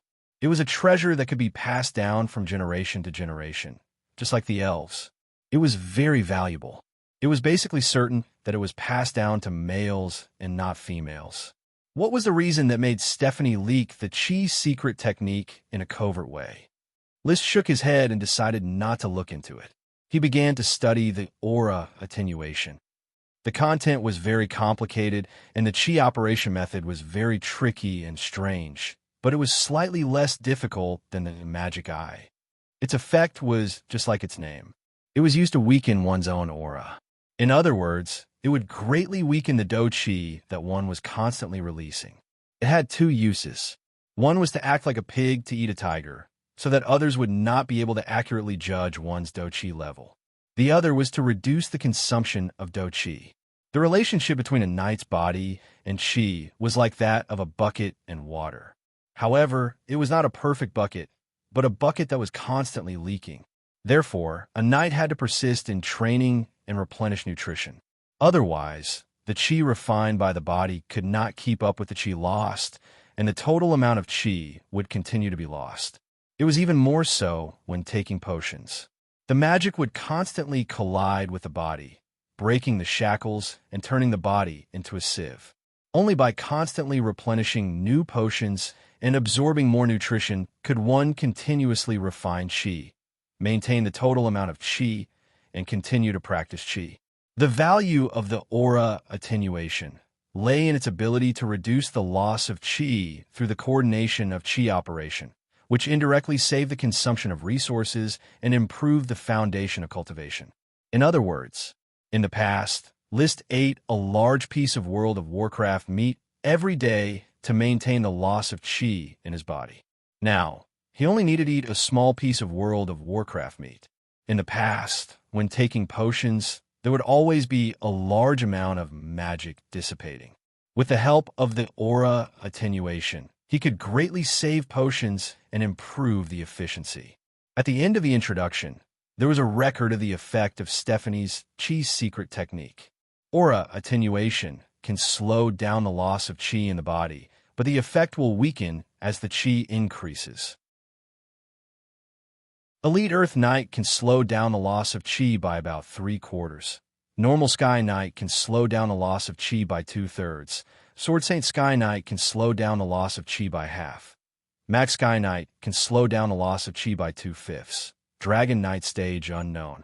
At the same time, because of the slowing down of Qi, it will confuse other knights' judgment of their own strength. A Sky Knight can appear as an Earth Knight. Stephanie Vulture. He could be sure that when he wrote this Qi secret technique, he was a max Sky Knight. The higher the strength, the less it slows down. At the elite Earth Knight stage, it can slow down the loss of Qi by 3/4. This effect is truly amazing. List was very satisfied with the effect of the aura attenuation. Saving resources was important, but the effect of disguising strength was even better. Pretending to be a pig to eat a tiger was a necessary skill for transmigrators. Without the aura attenuation, he could pretend to be an ordinary Earth Knight in front of the Count, but in front of Marquis Merlin, he would be exposed. Chapter 361. After obtaining the aura attenuation, List immediately decided to practice it. Now that he was proficient in Fire Surge Fluctuations and Fiery Dragon Drill, Multiple Arrows, and Magic Eye had reached the acme of perfection, there was little point in pondering these Qi secret books and Qi secret skills to improve his strength. It was better to practice aura attenuation to save energy. Meanwhile, Thomas had already returned with the sorted information. Master, this is the administrative office's file on Emily, a serf in the girl group. Emily, from the Eagle Kingdom, had lost both her parents and her brother. She was 11 years old this year and was the first girl in the girl group to cultivate Qi. She cultivated Qi faster than most of the young serfs in the passing group. She performed well in the night class, but she still needed to attend the embroidery class. Moreover, her performance in the embroidery class was terrible. She was even terrible at threading a needle. Emily didn't get along well with her host family, mainly because she couldn't do housework and wanted to be a female knight all day long. As a result, she was often scolded. After the night class, she would rather stay in the night square than go home early. Thomas said, after reading the information, List basically understood that this girl named Emily yearned for the life of a knight. Call Rome and bring Emily along. Yes, master. Soon, Rome and Emily rushed over. Rome saluted and stood aside. List's eyes were on Emily. This 11-year-old girl was already about 1.5 meters tall.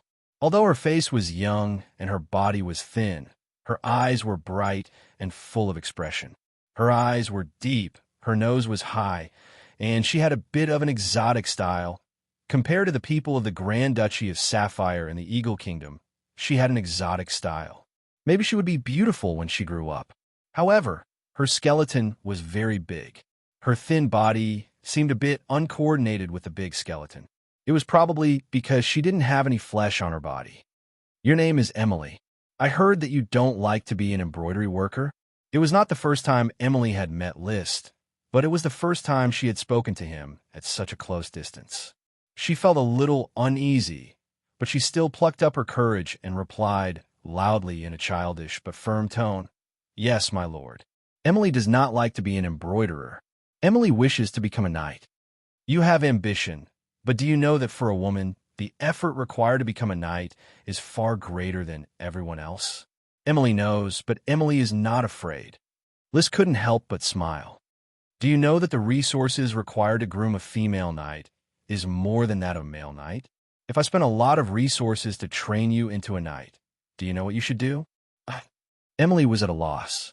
She was only an 11-year-old child. However, she quickly regained her composure. Sir Leader has groomed Emily. Emily is willing to serve Sir Leader for life. Even if I have to give up my life, I will never retreat.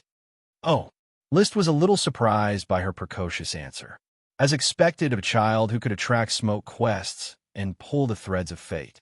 She's quite extraordinary. He nodded approvingly. I'm very satisfied with your answer, Emily. Since you've chosen a difficult path, as a lord, I'll give you a chance to change your fate. I hope that you'll fulfill your promise. Yes, my lord. Emily is willing to follow Sir and charge for Sir. Emily imitated an adult knight with her tender body and performed a follower salute.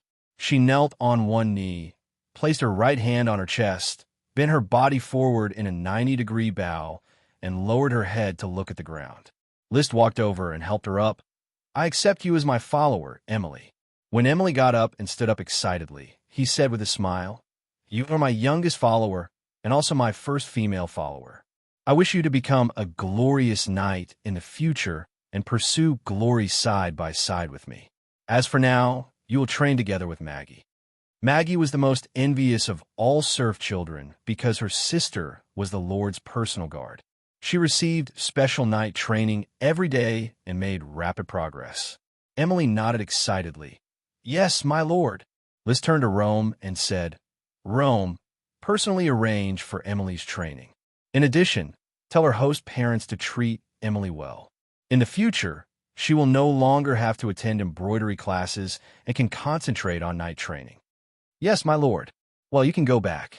Liz motioned for everyone to leave and said to his valet, Go and call Paris over. She called Paris just to tell her to arrange a partner for her sister, Maggie. It was a waste of resources for Maggie to enjoy knight training alone, and training alone was not as good as training with a partner. At least she could have a good reference. Paris replied, I have no opinion. In fact, I am very happy to see that Maggie has a partner. She is getting lazier and lazier during knight training. It's just that I am surprised that Lord Baron accepted an 11-year-old girl as a follower. Her longing for the knight in her eyes moved me. I believe that people with such eyes will not be ordinary in the future. Perhaps there will be a female sky knight among my followers in the future. List laughed. In fact, he believed in the smoke mission, not Emily herself. Paris smiled. I wish her good luck. How is your chi training going? There is no clue yet. The power of the black dragon can always assimilate the chi that I have managed to extract. Maybe your direction is wrong. The chi originates from the night, but you already have the power of the black dragon in your body, which is a conflict in itself. You can ask Chris for advice and learn magic. It may be more reasonable to use the power of the black dragon to trigger light magic. Invisibility is one of the light magic. Many great magicians will study invisibility, and Paris, after possessing the power of the black dragon, quickly developed invisibility on her own. Well, when my chi training fails, I will turn to magic. After Paris left, List concentrated for a moment, and the smoke slowly emerged. Mission completed. Reward Dosun's new magic, Rock Wall. Rock Wall. He stood in front of the window and happened to see Trembling Woods playing with the 8 little ones under the setting sun. Suddenly, Trembling Woods opened his mouth and a rock wall rose from the manor planted with apple trees, blocking the path of the 8 little ones. Facing the irregular and twisted rock wall of 3 meters high, 10 meters wide, and 20 centimeters wide, the 8 little ones barked excitedly. Trembling Woods acted as if he had gotten a new toy. He continued to raise rock walls, making the originally beautiful apple orchard into a mess of walls. Chapter 362. Rockwall was not a lethal magic, but it was very useful in team battles. Whether it was blocking or defending, it was a very useful magic. Rock thorns, rock grenades, rock walls. Dosun's training had to be replanned so that it could accept new instructions. However, the top priority was not to train Dosun, but to complete the new smoke mission. Mission: news from afar is coming. No one can predict whether the shocking conspiracy will come true. But as a lord, you need to be ready for battle and wait for the moment when the news is delivered. Reward: green caterpillar reproduction. This was the content of the new mission. The reward was the inexplicable green caterpillar reproduction. He was not very clear about what a green caterpillar was. He asked many people, but they did not know what a green caterpillar was. It sounded like some kind of caterpillar, but caterpillars were basically pests. Why was it a reward? Is it a worm similar to a silkworm? The silk it spits out is green? This question could only be answered after the mission was completed. What he cared about was the content of the mission, getting ready for battle. The smoke mission did not give exact information. That is, whether the dragon slaying will happen or not, and what the result will be is still unknown. But I should determine the battle order of Flower Town to the battlefield and be ready to fight at any time. List quietly thought about his strength. He and Dosen were a pair. When he went to the battlefield, he would definitely take Dosen with him. Dosen's current strength was comparable to a newly promoted Sky Knight. He had 3 types of magic: the main attack skill Rock Thorns, the control skill Rock Wall, and the long-range output skill Rock Grenades. He had no obvious shortcomings. Coupled with List's magic eyes and archery, it was definitely a super output platform. Paris should be brought to the battlefield. She did not need to fight, but only needed to be able to burst out at a critical moment to deal with a fatal crisis. The rest was the Knight Squad, with 2 elite Earth Knights and 10 ordinary Earth Knights. They were not outstanding, but they should be able to take on the auxiliary work. Basically, this was the full combat power of Flower Town. In terms of equipment, the Knight Squad had a full set of fine steel knight sets, arrows made of Thorn's ironwood and Thorn's poison, which were not too good but not too bad either. He also had binoculars that allowed him to see ahead of time. My Knight Squad will follow Coral Island's orders of chivalry and undertake some logistical and auxiliary tasks. Once on the battlefield, I will think about what to do. The battlefield is ever-changing, and I can only adapt to the situation. I didn't expect to be on the battlefield so soon. Don't worry, Lord Baron. I will protect you well, Paris said with a smile. List smiled back. With my current strength and Dosen's, as long as we don't run into a sacred swordsman Sky Knight, we won't be in any danger. I will fight alongside my father and brother, and it will be very difficult for me to encounter a Sky Knight. If we really encounter a power we can't resist, then you can take action. He paused and said, use your transformation carefully. You still have a lot of youth to look forward to. If you can save me, then save me. If you can't, then run away first.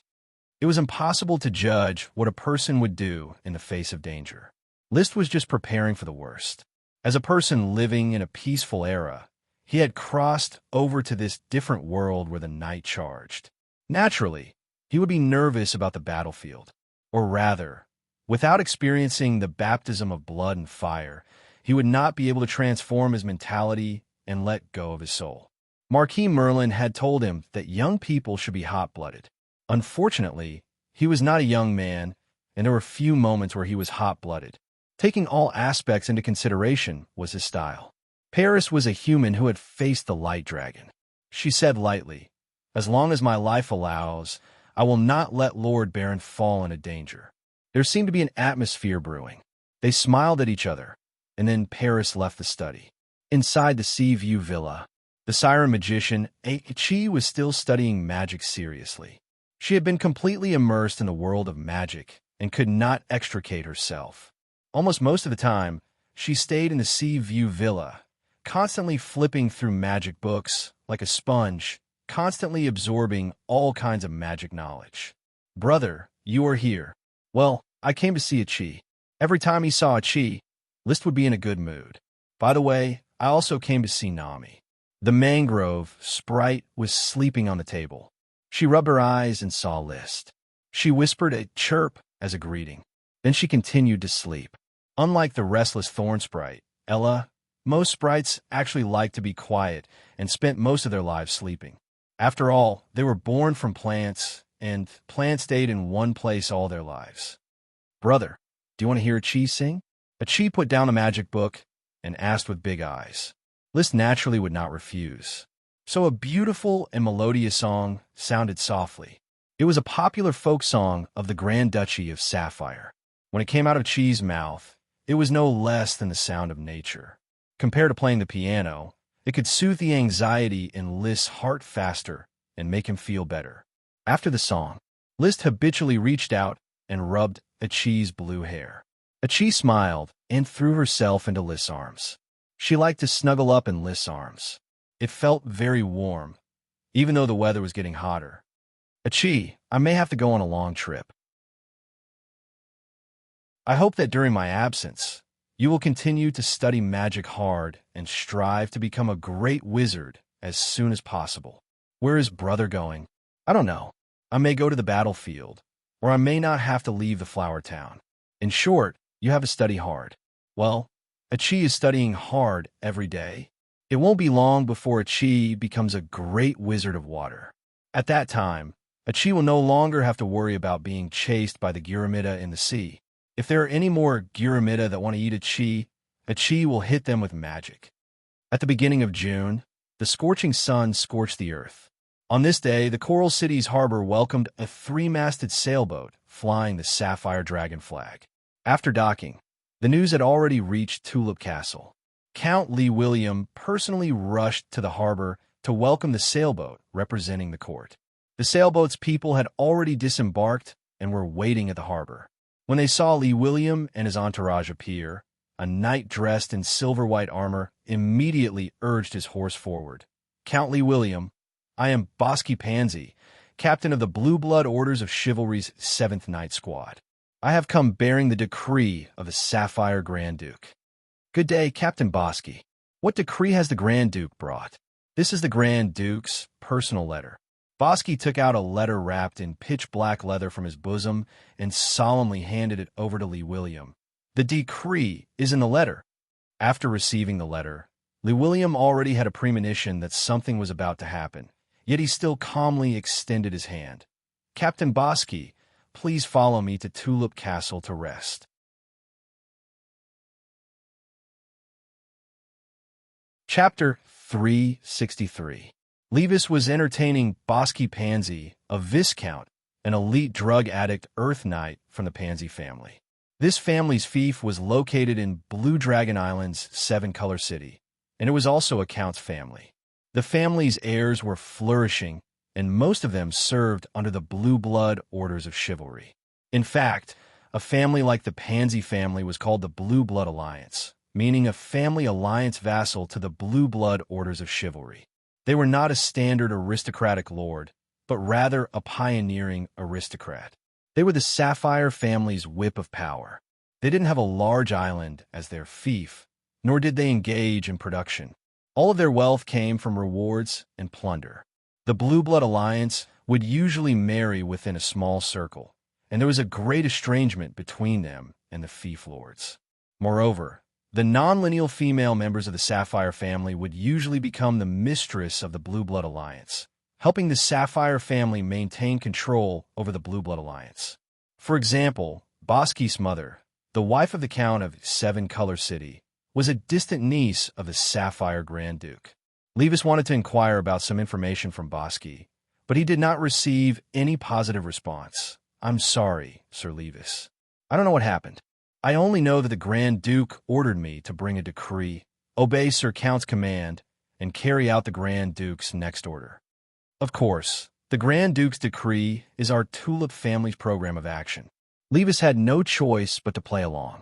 On the other side, in the study, Li William had already opened the letter with a black cover.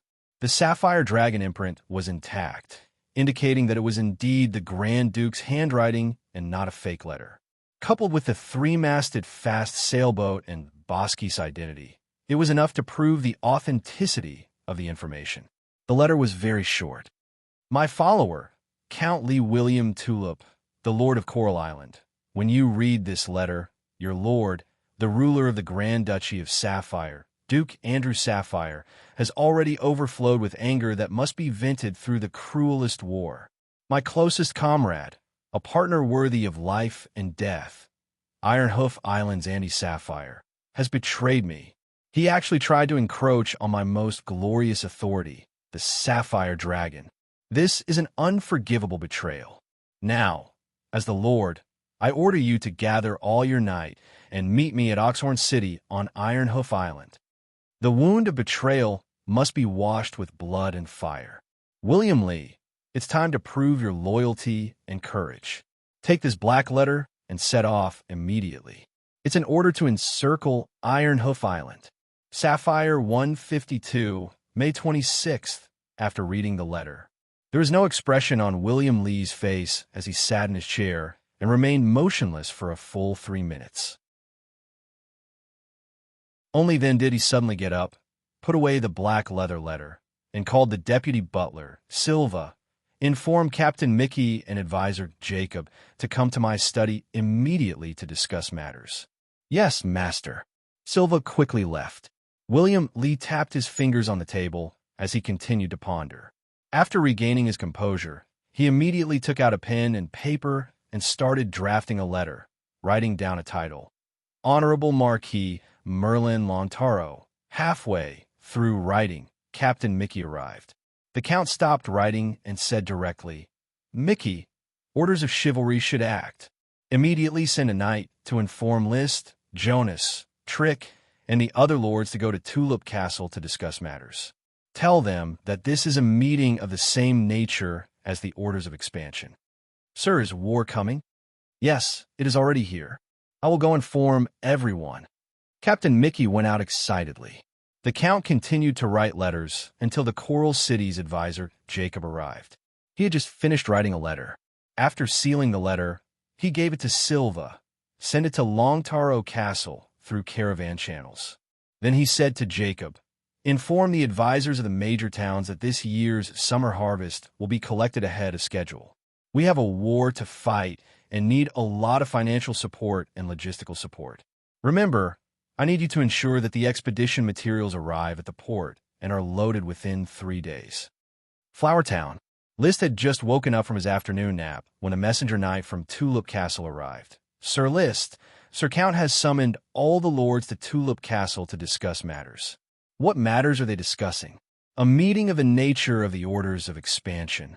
Orders of Expansion? List raised his eyebrows and instantly understood that the news had reached the Coral Island. The dragon-slaying incident had occurred. It sounded like the slaying of the dragon had failed, and the Grand Duke had issued the Orders of Expansion to eliminate the Bull Marquis. I see. I will go to Tulip Castle. Please wait a moment. After changing in a leather armor and mounting Black Dragon, List hurried to Tulip Castle. Along the way, he took a few deep breaths to calm himself down. The first time in his life on the battlefield was perhaps about to begin. However, he didn't feel the panic and uneasiness he expected. He was just a little excited. After calming himself down, he even had the leisure to call out the smoke mission. Mission completed. Reward: the reproduction of the green caterpillar. The inexplicable green caterpillar had probably been quietly breeding in Flower Town or a corner of Black Horse Island. List had no idea what it was for, but after looking at the new mission reward, the fog on his head did not dissipate. Mission: although it is not in order to go to the mainland to plunder the resources of the Eagle Kingdom, the black letter of the Sapphire Grand Duke has the same nature. Participate in the military meeting held by the Count and fight for the desired position. Reward: the settlement of the Mallard. Participate in the meeting and fight for the position. This task was not difficult. The key was the reward of the settlement of the Mallard. What did this mean? Was the Mallard the kind of duck on Earth with a green head? This duck was going to settle in Flower Town or Black Horse Island, and then become a delicacy raised by List? Moreover, was there any connection between it and the green caterpillar? Green caterpillar. Mallard. He always felt that there was a big connection between the two. Just thinking about the reward of the green caterpillar and the mallard, List turned to think about what kind of position he wanted. If I participate in the order, it is very dangerous to go across the sea to fight on another continent. Logistics should be the best position, but this time, I am afraid it is only to encircle Ironhoof Island. The strength of the enemy is limited. The highest fighting force of Ironhoof Island, the perfect Sky Knight, and the great magicians proficient in various magic. And there would not be too many of them. The Count told him that among Marquis Bull and his followers, there was only one perfect Sky Knight, Marquis Bull. There were at most 2 sword saints, Amphi Sapphire, the son of Marquis Bull, and Fanzhek Topaz, the Count of Yellow Jade Island, and there were at most 3 ordinary Sky Knights. Chris also revealed that there were only 4 great magicians in the Goat Gathering: Weber Truth, Warrant Truth, Olivia Truth, and Witzel Truth. Witzel was the oldest great magician. He lived in seclusion, and his magical strength was unfathomable. If I encounter Andy Sapphire and Witzel Truth, Paris won't be able to stop them even if she transforms. As for the others, with Trembling Woods and Paris holding them back, it shouldn't be difficult for me to escape. But Andy and Witzel probably won't bother me. They're not my opponents. Now, Marquis Bull and the other conspirators were probably too busy. The Grand Duke could not just summon the Coral Island to encircle Ironhoof Island. So this time, for me, the military exploits are almost free, and I can do nothing. List compared his own strength with the strength of the opponents he might encounter. His confidence soared.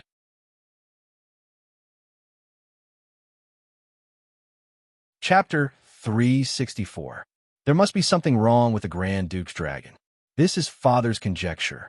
He thinks that with the Grand Duke's temper, if the Sapphire Dragon is safe and sound, he will never issue an encirclement order to deal with Marquis Bull.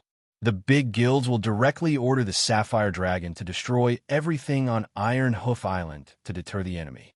After List rushed to Tulip Castle, he met his brother, Levis, who was receiving the nobles who kept coming. Levis took the opportunity to tell him what had happened. The Sapphire Grand Duke had sent a letter summoning all his followers to gather on Iron Hoof Island to destroy Marquis Bull. Can you infer what exactly happened to the Sapphire Dragon? List asked calmly. At least it's injured. The knight who came to inform was a Viscount of the Blue Blood Alliance. He was very tight-lipped and didn't get any useful information. So, Father's going to follow the original plan, listen to the Grand Duke's order, and participate in the encirclement?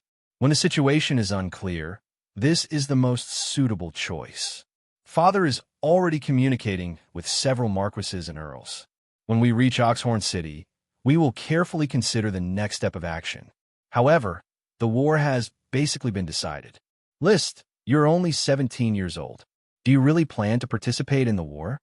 He was a little upset. As the heir of the family who was called a genius since childhood, he only went to the battlefield at the age of 23, and the 17-year-old List was also about to go to the battlefield. List didn't know what Levis was thinking. He just said lightly, "As the second son of a noble, the only chance to change my fate is war. I don't have much time to waste." All right. The meeting was held in the evening. After the Earl of Coral Island, Lee William Tulip, announced the Grand Duke's order, he immediately began to arrange the knight candidates. Everyone will participate in the war. Bring yourselves and your followers. As long as you're not an old, weak, or disabled Earth Knight, you must appear on the battlefield. He looked around at all the nobles. My plan is to form 6 orders of chivalry, 1 elite orders of chivalry for ordinary orders of chivalry, and 5 orders of chivalry to directly participate in the war. There's also 1 orders of chivalry responsible for patrolling, garrisoning, and defending Coral Island. 6 orders of chivalry, 6 commanders. Coral City's advisor, Jacob, became the commander of the orders of chivalry. He stayed behind and was responsible for Coral Island's safety. As for the remaining 5 orders of chivalry, there were already 4 commanders. Lee William naturally led the elite orders of chivalry. The 3 Viscounts, Jonas, Trick, and Levis, each led 1 orders of chivalry. Now, there was only 1 orders of chivalry left. Sir Earl, please leave it to me. Without much hesitation, Lys said directly, although it is my first time on the battlefield, I have an intermediate world of Warcraft as my pet. My fighting strength is comparable to an ordinary Sky Knight. I believe I can lead 1 orders of chivalry and fight for glory. Lee William immediately looked at everyone in the meeting. Is there anyone else who wants to recommend themselves for the orders of chivalry? Originally, there were indeed a few elite Earth Knights with the identity of Baron who were eager to try. However, after List recommended himself, they immediately gave up.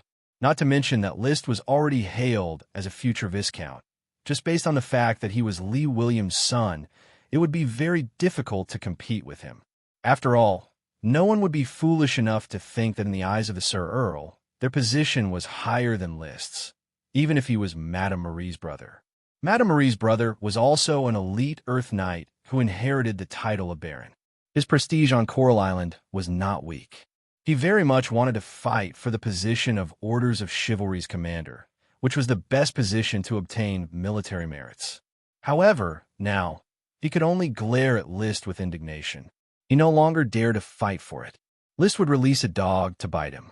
Every time he went out, he would bring Dosen along, fearing that others wouldn't know that he had an intermediate world of Warcraft. Of course, the benefits of doing so were quite obvious. No one raised any objections in the meeting. Therefore, List smoothly became the new commander of Orders of Chivalry.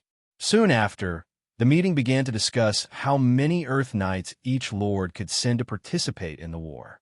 Then, they would be assigned to the 5 Orders of Chivalry according to their subjective wishes. Obviously, the Orders of Chivalry led by List were not popular. Not many nobles were willing to join. The response was sparse. He didn't care. He didn't even care about his own knight squad. Only Dosen was his greatest reliance. In the end, the Count made a strong arrangement. Captain Laden, you are an experienced and prudent elite Earth Knight. You will lead a knight squad and assist List in making decisions. Copperfield and Nash, you will each lead a knight squad and join List's Orders of Chivalry. Captain Laden had always been the knight captain of Coral Island's elite Orders of Chivalry. This was tantamount to the Count directly adding a knight squad of elite Orders of Chivalry to List's Orders of Chivalry. Copperfield and Nash were veteran baron. They each had their own knight squad, and there was no lack of elite Earth Knights among their followers. In addition, because each Orders of Chivalry had 10 knight squads, there was still an extra knight squad. With a wave of his hand, the Count added List's Orders of Chivalry. As a result, List's Orders of Chivalry had 11 knight squads, a total of 142 people. The Count took a deep look at his son. List, please remember that all the glory of these knights rests on you. List calmly responded, I am with the knights. The Orders of Chivalry were uniformly distinguished by color. The Count led the Red Orders of Chivalry. Levis led the Yellow Orders of Chivalry. Jonas Gravel led the Gray Orders of Chivalry. Trix Sloppy led the Cyan Orders of Chivalry. And List led the Black Orders of Chivalry. Everything was properly discussed. The Count stood up and solemnly announced, My followers, you have 2 days to prepare. At 10 o'clock in the morning on June 7th, all Orders of Chivalry must be assembled at Coral Island's port. May the glory of the knights watch over each and every one of us, and fight side by side on the road to glory. Everyone stood up, including List, who put his right hand on his chest and solemnly saluted. We are willing to charge for Sir. At the end of the meeting, a simple dinner was eaten at Longtaro Castle. He returned to his territory that very night. Regardless of the fact that it was already 1 o'clock in the morning, List quickly summoned all the Earth Knight and town officials and began a meeting overnight.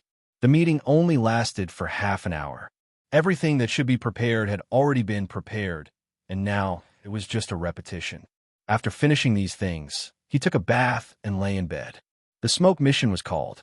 Unsurprisingly, as he won the position of Orders of Chivalry, the mission was completed. Mission completed. Reward: the settlement of the Mallard Duck. I don't know where the Cyan Caterpillar and Mallard Duck are. Tomorrow, send someone to look for them in Flower Town. If they can't be found, they should be on Black Horse Island. I don't have time to go to Black Horse Island to look for them. I'll leave it to Gort. Whether it's the Cyan Caterpillar or the Mallard Duck, it shouldn't be a great reward. He clenched his fist. War is my top priority now. The smoke changed, forming a new serpentine. Mission: War has come. Serving as the commander of Orders of Chivalry has paved the way for your road to glory. So please lead your Orders of Chivalry to the port of Iron Hoof Island and start your war. Reward: the awakening of Virginia Truth. Virginia Truth.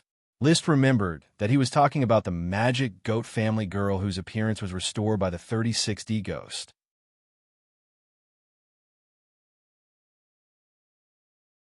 Chapter 365. List took out the soul storage jar, tilted the teapot, and poured it out. No smoke came out. Obviously, Virginia Truth had not woken up yet. List didn't think much about it and continued to sleep. The next day, all day long, he was busy preparing for the logistics to the battlefield. In addition to the Knight Squad, List had to bring Paris, Dosen, and 8 Retainer Knight to serve him on the battlefield. Washing and cooking were inevitable when he went to war. These tasks could not be done by himself and could only be handed over to the Retainer Knight.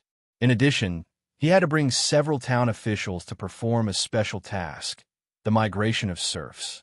Once Ironhoof Island was besieged, the castles would certainly fall one by one, and the serfs belonging to those castles would become the spoils of war. List was absolutely reluctant to let these serfs run away and eventually fall into the hands of the Sapphire Grand Duke, who would then be reinfeft to other nobles. He had already discussed with the Count and his brother that he would rent the family ship and engage in serf transport. As long as there was a chance to coerce the serfs to take a ship to the harbor, he would never be polite. Black Horse Island was a large wasteland, and even Flower Town had a lot of wastelands that were not fully planted. Serfs were really scarce. These serfs were not the same as the serfs of the Eagle Kingdom. They spoke the same language and could be arranged to work directly after being captured. There was no need for running in and digestion. Remember to bring enough supplies, especially pancakes, breadsticks, and jerky. List checked the supplies on the carriage. When a lord called on the lesser lords to participate in the battle, he would not prepare supplies for the lesser lords, but only for his own retainer knight. Marcus, Charles, and the others were called followers. In fact, they were just List's retainer knight status before they were infeft. Sir, we brought 1,500 pancakes, 1,000 breadsticks, and 800 jerky, enough for everyone to eat for a month. Marcus replied. Pancakes were the work of Mrs. Abbey, inspired by List. They were portable and easy to store, suitable for marching and fighting. Pancakes saved more space than the traditional breadsticks carried by the world's armies. Pancakes, breadsticks, and jerky would constitute the staple food in war. Of course, the knight didn't just eat these things. Once they conquered the next castle, they would be able to eat whatever they wanted. These pancakes, breadsticks, and jerky were more of a reserve, just in case. The essence of a knight's combat was to nurture oneself through battle. After carefully checking the materials to make sure that nothing was missing, List organized his gem space again. He took out some things that he didn't need and sealed them in the castle's warehouse, such as mithril, jade, and crystal, and refilled it with food. In addition to the six-headed king sea snake meat from before, this amount of food was enough for him to eat for a year. He definitely wouldn't starve to death. Then he went to the magic workshop in the Shiitake town, originally called the Flame Mushroom Processing Workshop. It was where Elksun made potions. Now, his job had been replaced by Chris, and the name of the workshop had been changed to Magic Workshop. All the potions produced in the Flower Town were processed here. Chris, is my potion ready? He asked. Chris moved out the prepare box. Lord Baron, I finally made this batch of potions before you went to war. But I have to say Mr. Elksun, who you worked with before, made potions in a simple and crude way, wasting too much magic power. Is his potion-making skills poor? It can't be said to be too bad. It can only be said to be relatively bad. Maybe he has very little experience in making potions and wastes at least 20% of his magic power. Chris said she was a relatively talented magician. She was promoted at the age of 17. Elksun and others were promoted in their 20s. Moreover, Chris was most proficient in potion making. It was normal for her to improve the effectiveness of potions by 20%. Liz smiled. Fortunately, you are helping me now. Otherwise, I would not be happy to think that a large number of my potions would be lost in the production process, and that some might be deducted. If I can break through to a great magician one day, the efficiency of making potions will continue to improve. Now, I have basically reached the saturation rate that a magician can master. Just do your best. During my absence, if you have any needs, just ask the castle. I understand, Lord Baron. All the potions were put into the gem space. Even if he went out to war, he still didn't want to interrupt his potion practice. The practice of qi was like sailing against the current. Now, with the secret technique Aura Decay, the effect of the potions would be greatly improved. It would not be difficult to break Merlin Longturo's record of 22 years old Sky Knight. Maybe I can become a Sky Knight at the age of 18 and ride a dragon at the age of 20. List was ambitious. In the evening, he went to the Seascape Villa again to say goodbye to Achi. However, he unexpectedly got news from Achi about the caterpillar and the mallard. Brother, there are a group of ducks and caterpillars in Nami's house. Ducks and caterpillars? What do they look like? The caterpillar is a bit like a baby sprite worm. It is as long as a finger and has fluffy hair. It is not the hair of a worm, but the hair of an animal. The duck has a gray body and a green head. It is as big as a swan and can spit out water arrows. They're a low-level world of Warcraft, and they like to eat caterpillars the most. Obviously, the reward of the smoke mission fell on Mangrove Island. The caterpillar reproduced on Mangrove Island, which attracted the low-level world of Warcraft mallard ducks that fed on the caterpillar. It was not clear what the use of the caterpillar was. Maybe its green hair could be made into clothing like animal fur, but the world of Warcraft mallard ducks were definitely an excellent source of food. List's eyes lit up. With his current archery, hunting low-level world of Warcraft was a piece of cake. At this time, Achi said, "Brother, those ducks like to lay eggs everywhere. There have been a lot of duck eggs on the island. They never seem to hatch eggs. I haven't seen a single duckling." Duck eggs? World of Warcraft mallard ducks lay eggs on the island. This meant that if picked up, the mallard could be hatched directly and then raised by hand. Just like the low-level world of Warcraft fire rabbits raised in Tulip Castle for food, it could meet the castle's large demand for World of Warcraft meat. Even if they could not hatch, the duck eggs were definitely a delicious dish. He thought for a moment and said, "Achi, can you and Nami collect these duck eggs and put them in the Sea View Villa?" "Forget it, don't collect them. Wait until I come back." It was summer now, and these duck eggs could not be stored for a long time. By the time he returned from Iron Hoof Island, they would have already gone bad. It was better to let the mallard ducks breed on the island on their own. In case these duck eggs did not need to be hatched, and the ducklings would automatically break out of their shells, wouldn't that increase the number of mallards? When he left the Sea View Villa, List was in a good mood. Now that there were blizzard beasts, mallards, and black pearl clams that were not sea monsters in his territory, he had mastered 3 specialties related to World of Warcraft.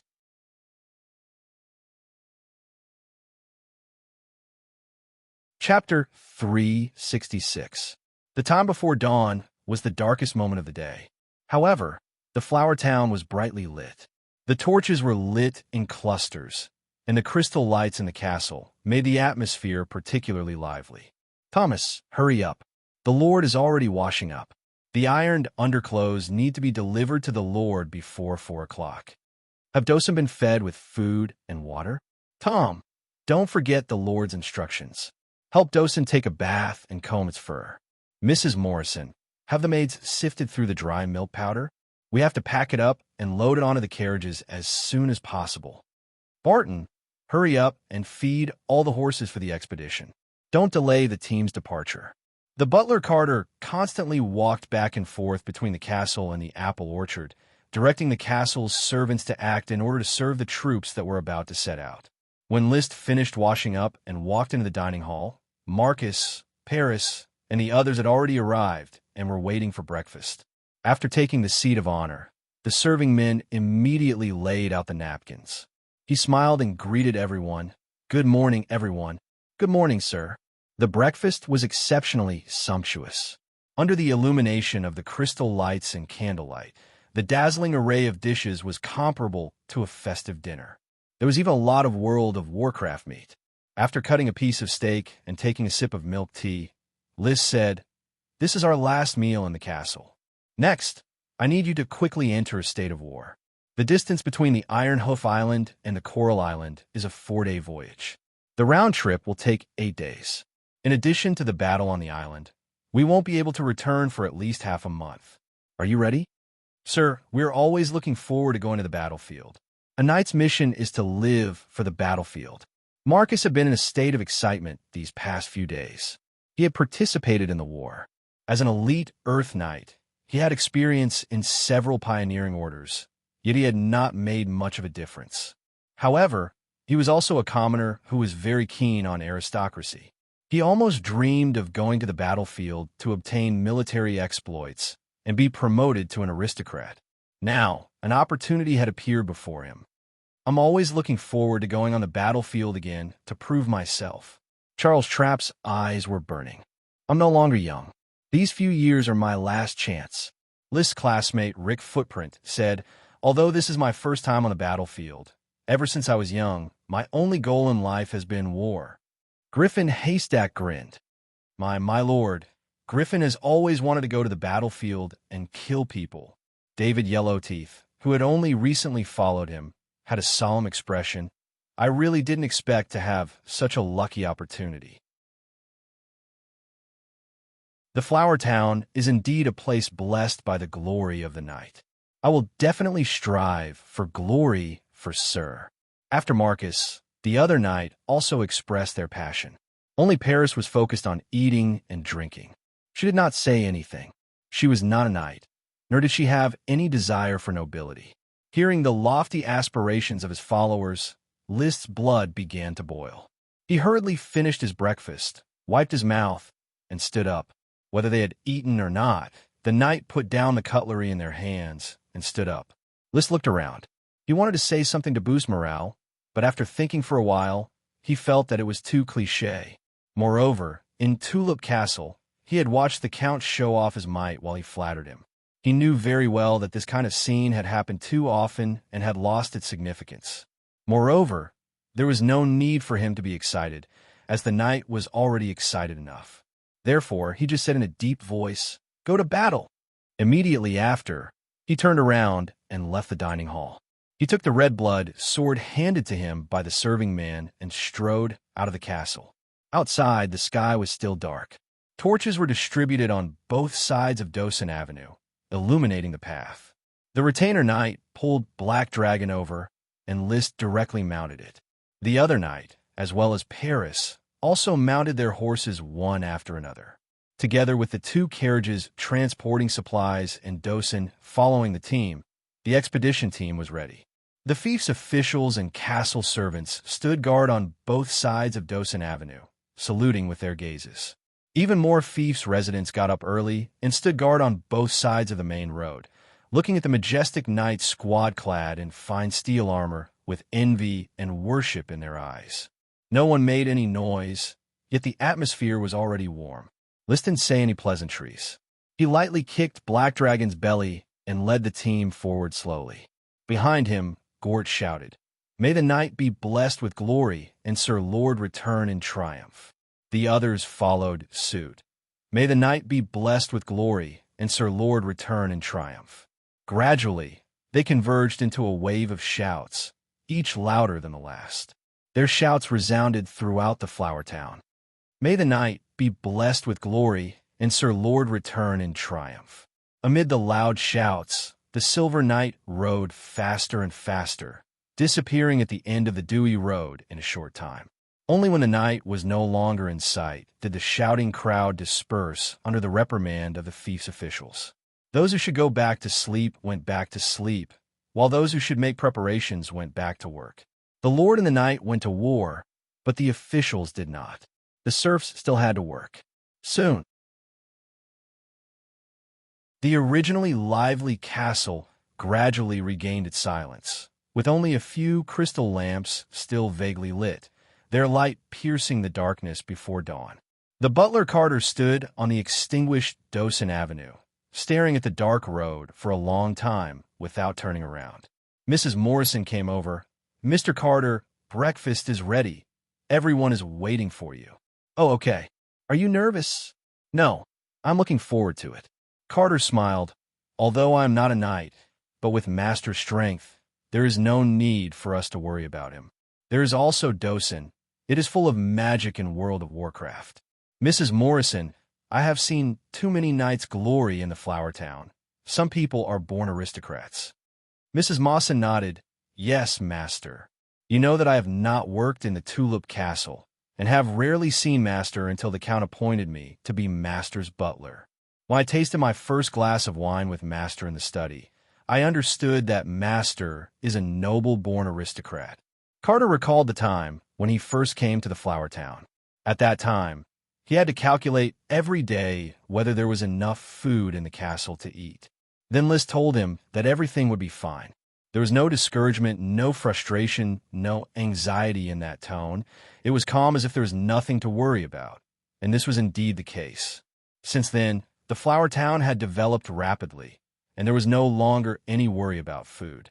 On the contrary, Carter was more worried about how to change the taste every day to satisfy Master's appetite. There were too many varieties of the castle's menu, which was a bit confusing. Let us send our blessings to Master and his followers. Carter sat down and said,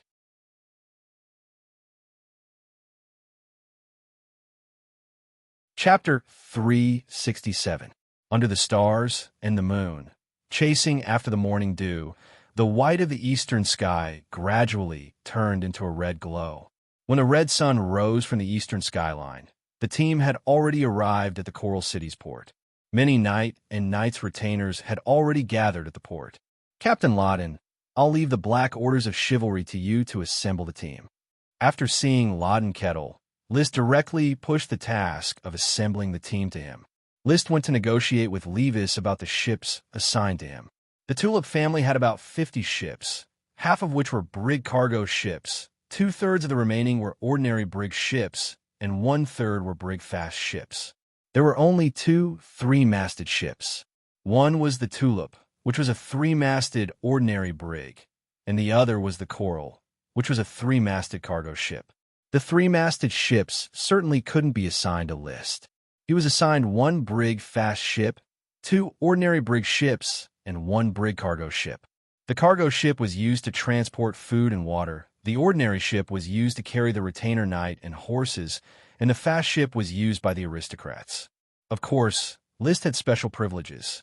His knight squad and retainer knight also sat on the fast ship, serving him.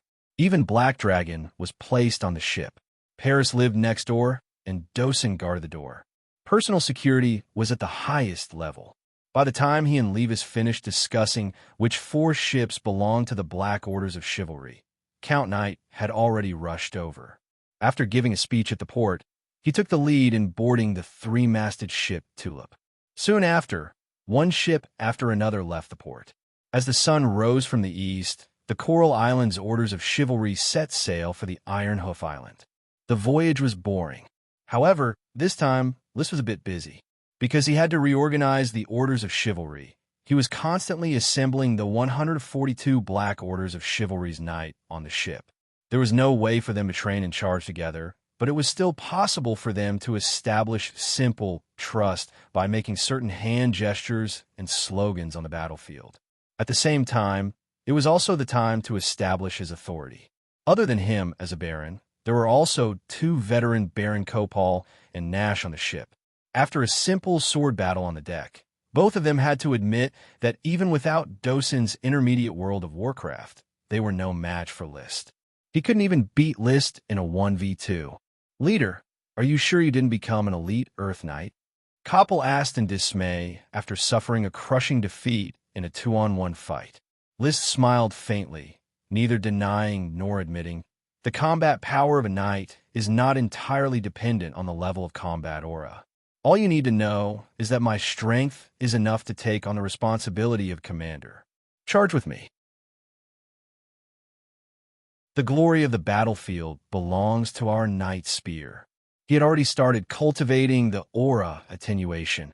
However, he had not yet succeeded in cultivating it, and the effects had not yet manifested. The chi in his body was still constantly being emitted. Before he had this chi secret skill, he felt that this waste was a matter of course. But now that he had this chi secret skill, he felt very upset when he saw the chi being emitted. This was not a waste of chi, but a waste of his strength, a waste of his gold coins. Copal was convinced. Of course, I would never doubt it now. Nash also replied, Sir Leader is powerful, and I am even more confident in seizing glory. I will definitely follow Sir closely. Status and strength were all suppressed. No one dared to disobey List in the Black Orders of Chivalry. Therefore, during the short 4-day voyage, he had successfully grasped the authority of the entire Orders of Chivalry. There were no more doubts. Without encountering storms or sea monsters, the Coral Islands expedition fleet smoothly arrived at the Oxhorn City's port, which had been replaced with a sapphire dragon flag. The Vanguard Knight squad landed at the port. After a simple probe, it was determined that this place was indeed occupied by the Grand Duke's Orders of Chivalry. Thereupon, the Tulip issued a flag signal, and all the ships began to dock one after another. The 5 orders of chivalry quickly assembled at the port. List wore fine steel armor, a fine steel round shield in his left hand, a fine steel knight spear in his right hand, and the red blood sword hanging from his waist. The lining of the armor was a snakeskin soft armor made from the 6-headed sea serpent king, which had extreme defensive power. Riding on Black Dragon, man and horse became one. His imposing manner was natural. He urged his horse to circle around the assembled black orders of chivalry.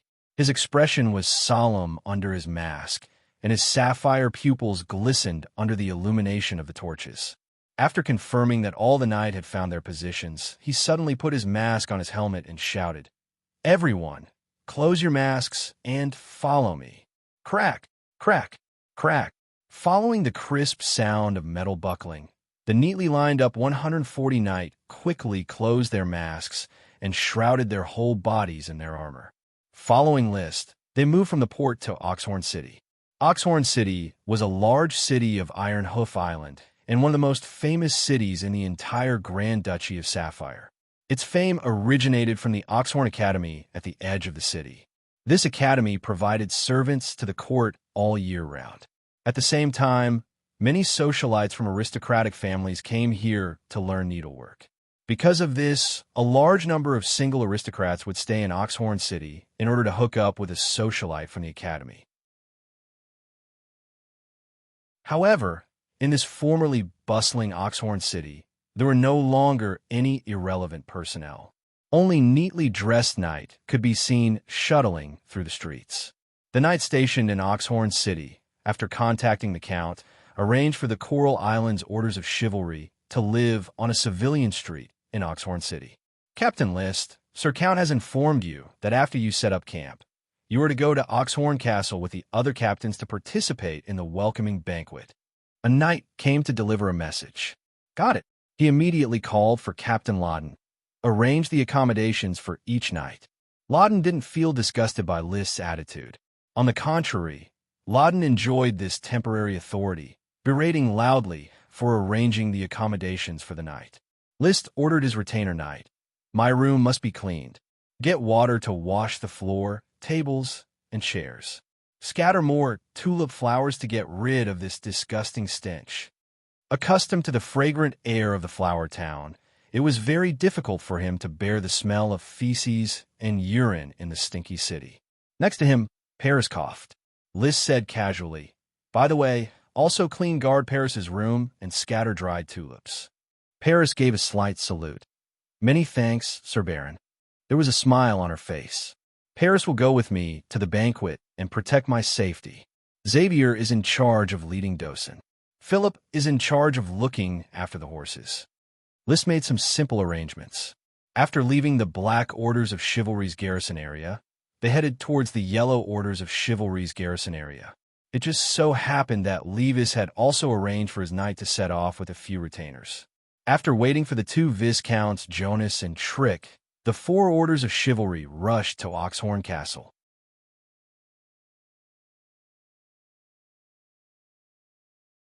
Chapter 368. The Sapphire Grand Duke was not in Oxhorn City. In fact, the Grand Duke did not leave Blue Dragon Island. It was his eldest son, Anthony Sapphire, who came to lead the siege of Iron Hoof Island. This 32-year-old heir of the Grand Duchy had reached the level of Sacred Swordsman, Sky Knight, and gradually replaced the Grand Duke in charge of the Blue Blood Orders of Chivalry. If nothing unexpected happened, he would be the 6th Grand Duke. But now it was hard to say. Something unexpected had happened. He was stationed in Oxhorn City, the largest coastal city in the southwest of Iron Hoof Island. The port of Oxhorn City is the last port of call for the expansion order every year. Not only do we have to prevent Marquis Bull from escaping from Oxhorn City, but we also have to prevent the Eagle Kingdom from intervening. Therefore, the first prince needs to personally oversee it. After socializing in Oxhorn Castle, Levis returned to his seat. Iron Hoof Island was known as the barrier of the Grand Duchy of Sapphire. It was the largest island closest to the mainland. It was only a 6-day voyage from Iron Hoof Island to the coastline of the Eagle Kingdom. Iron Hoof Island was the closest port to the mainland. The fleet of the Expansion Order would replenish their supplies here before heading to the mainland. Because of this island was in theft to a branch of the Sapphire family. It had always been under the control of the Bull family. Unfortunately, it was the most trusted Bull family that had betrayed the Sapphire family. The leader was the closest companion and comrade of the current Grand Duke, Andy Sapphire. Lis did not walk back and forth. He was not very keen on socializing. Moreover, as a follower of the Earl of Coral Island, he was not suitable to socialize with the nobles of the Outer Islands. So who is overseeing Oxhorn City? Its Marquis, Grindon. Levis's expression was not very good. The chief of the Blue Blood Alliance, the deputy commander of the Blue Blood Orders of Chivalry, and the father-in-law of the first princess. Grindon and Red Maple, one of the 7 marquises of the Grand Duchy. His territory was Red Maple City. The Maple family was one of the 2 marquis families in the Blue Blood Alliance. The eldest daughter of the Grand Duke, Princess Annie Sapphire, was married to Glenn Denton's son, the future Marquis of Maple City. Levis glanced at the arrogant young man who was surrounded by people in the hall. Do you see that? That's Grindington's son, an ordinary Sky Knight who relied on his family and magic potions. Look at how proud he is, as if he's the next Dragon Knight. His tone was indignant. Clearly, Levis's interaction with the other party wasn't that pleasant. The relationship between the Blue Blood Alliance and the feudal lords had never been friendly. This was because even a marquis in the Blue Blood Alliance would only have one city. Even a viscount would have an island or a city. One was attached to the Sapphire family, equivalent to a servant, relying on plundering and bestowing wealth. The other was following the Sapphire family, equivalent to a minister, equivalent to a small king in his own territory. They just couldn't get along. Fortunately, the aristocratic knight of the Blue Blood Alliance didn't give Levis much face, but the aristocratic knight of the feudal lords frequently greeted Levis. Even List received a lot of greetings. After a moment, List saw the count's figure, slightly behind an old man and a middle-aged aristocrat. He understood that the old aristocrat should be the Marquis of Deep Throat Island, Wallace Pineapple Green. The middle-aged aristocrat should be the Marquis of Maple City, Glen Denton Maple Leaf. In addition, there were a few other aristocrats walking side by side with the count. They should all be aristocrats with the title of count. This group of aristocrats entered the hall. The knight who had been chatting enthusiastically returned to their seats, instantly quieting down.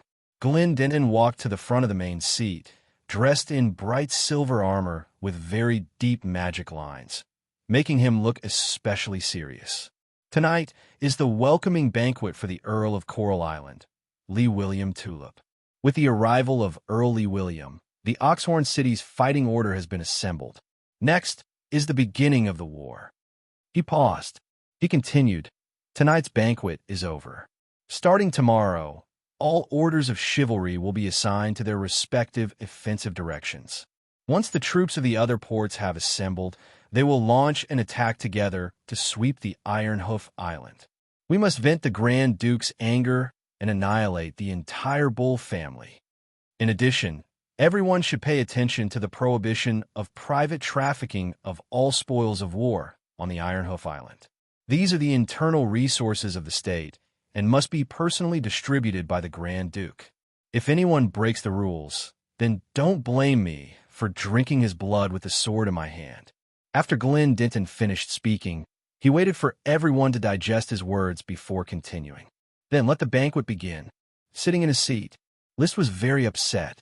He had made ample preparations to transport a batch of serfs back to the Flower Town. He didn't expect that his plan to plunder serfs would be blocked before the war even started. This made him dissatisfied with the Sapphire Grand Duke. He wanted the horse to run, but he also wanted the horse to not eat grass.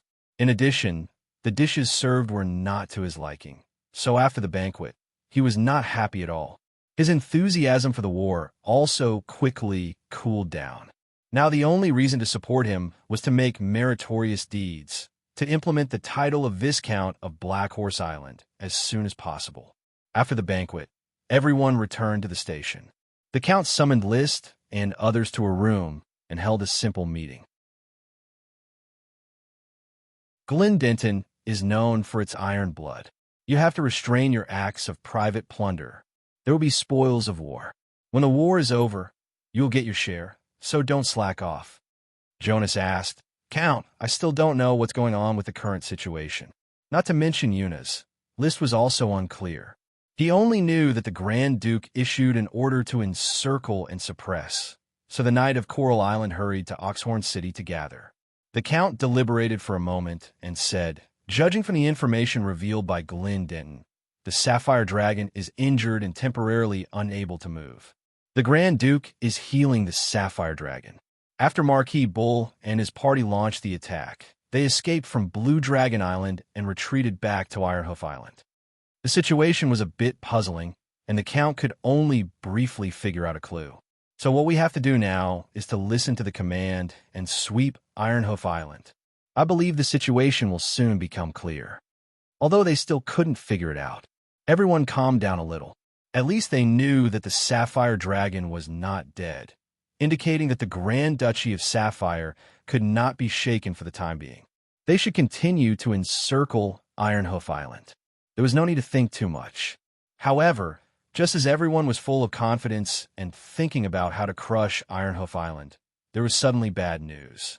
The second prince, Angus Sapphire, stationed in another port city, Oxhorn City, was ambushed by Marquis Bull's elite orders of chivalry because he rashly attacked. 300 knights of the Blue Blood Orders of Chivalry, plus 800 fiefdom knights, were completely wiped out. Only Angus, under the desperate protection of his guards, managed to escape back to Oxhorn City. The Orders of Chivalry of Wrath directly under Marquis Bull are attacking Oxhorn City, preparing to break out from there.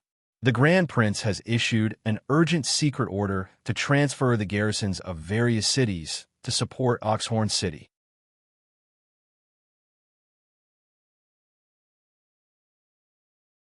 Chapter 369.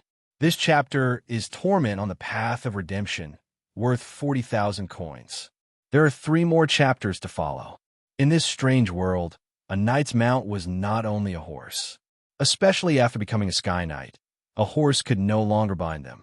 As a result, all kinds of World of Warcraft entered the eyes of the Sky Knight. Compared to wild beasts, World of Warcraft was relatively more intelligent, had a great possibility of taming, and knew how to submit to the strong. When the Count came to Coral Island, he was moved by the intermediate world of Warcraft barbarian bear living on the island.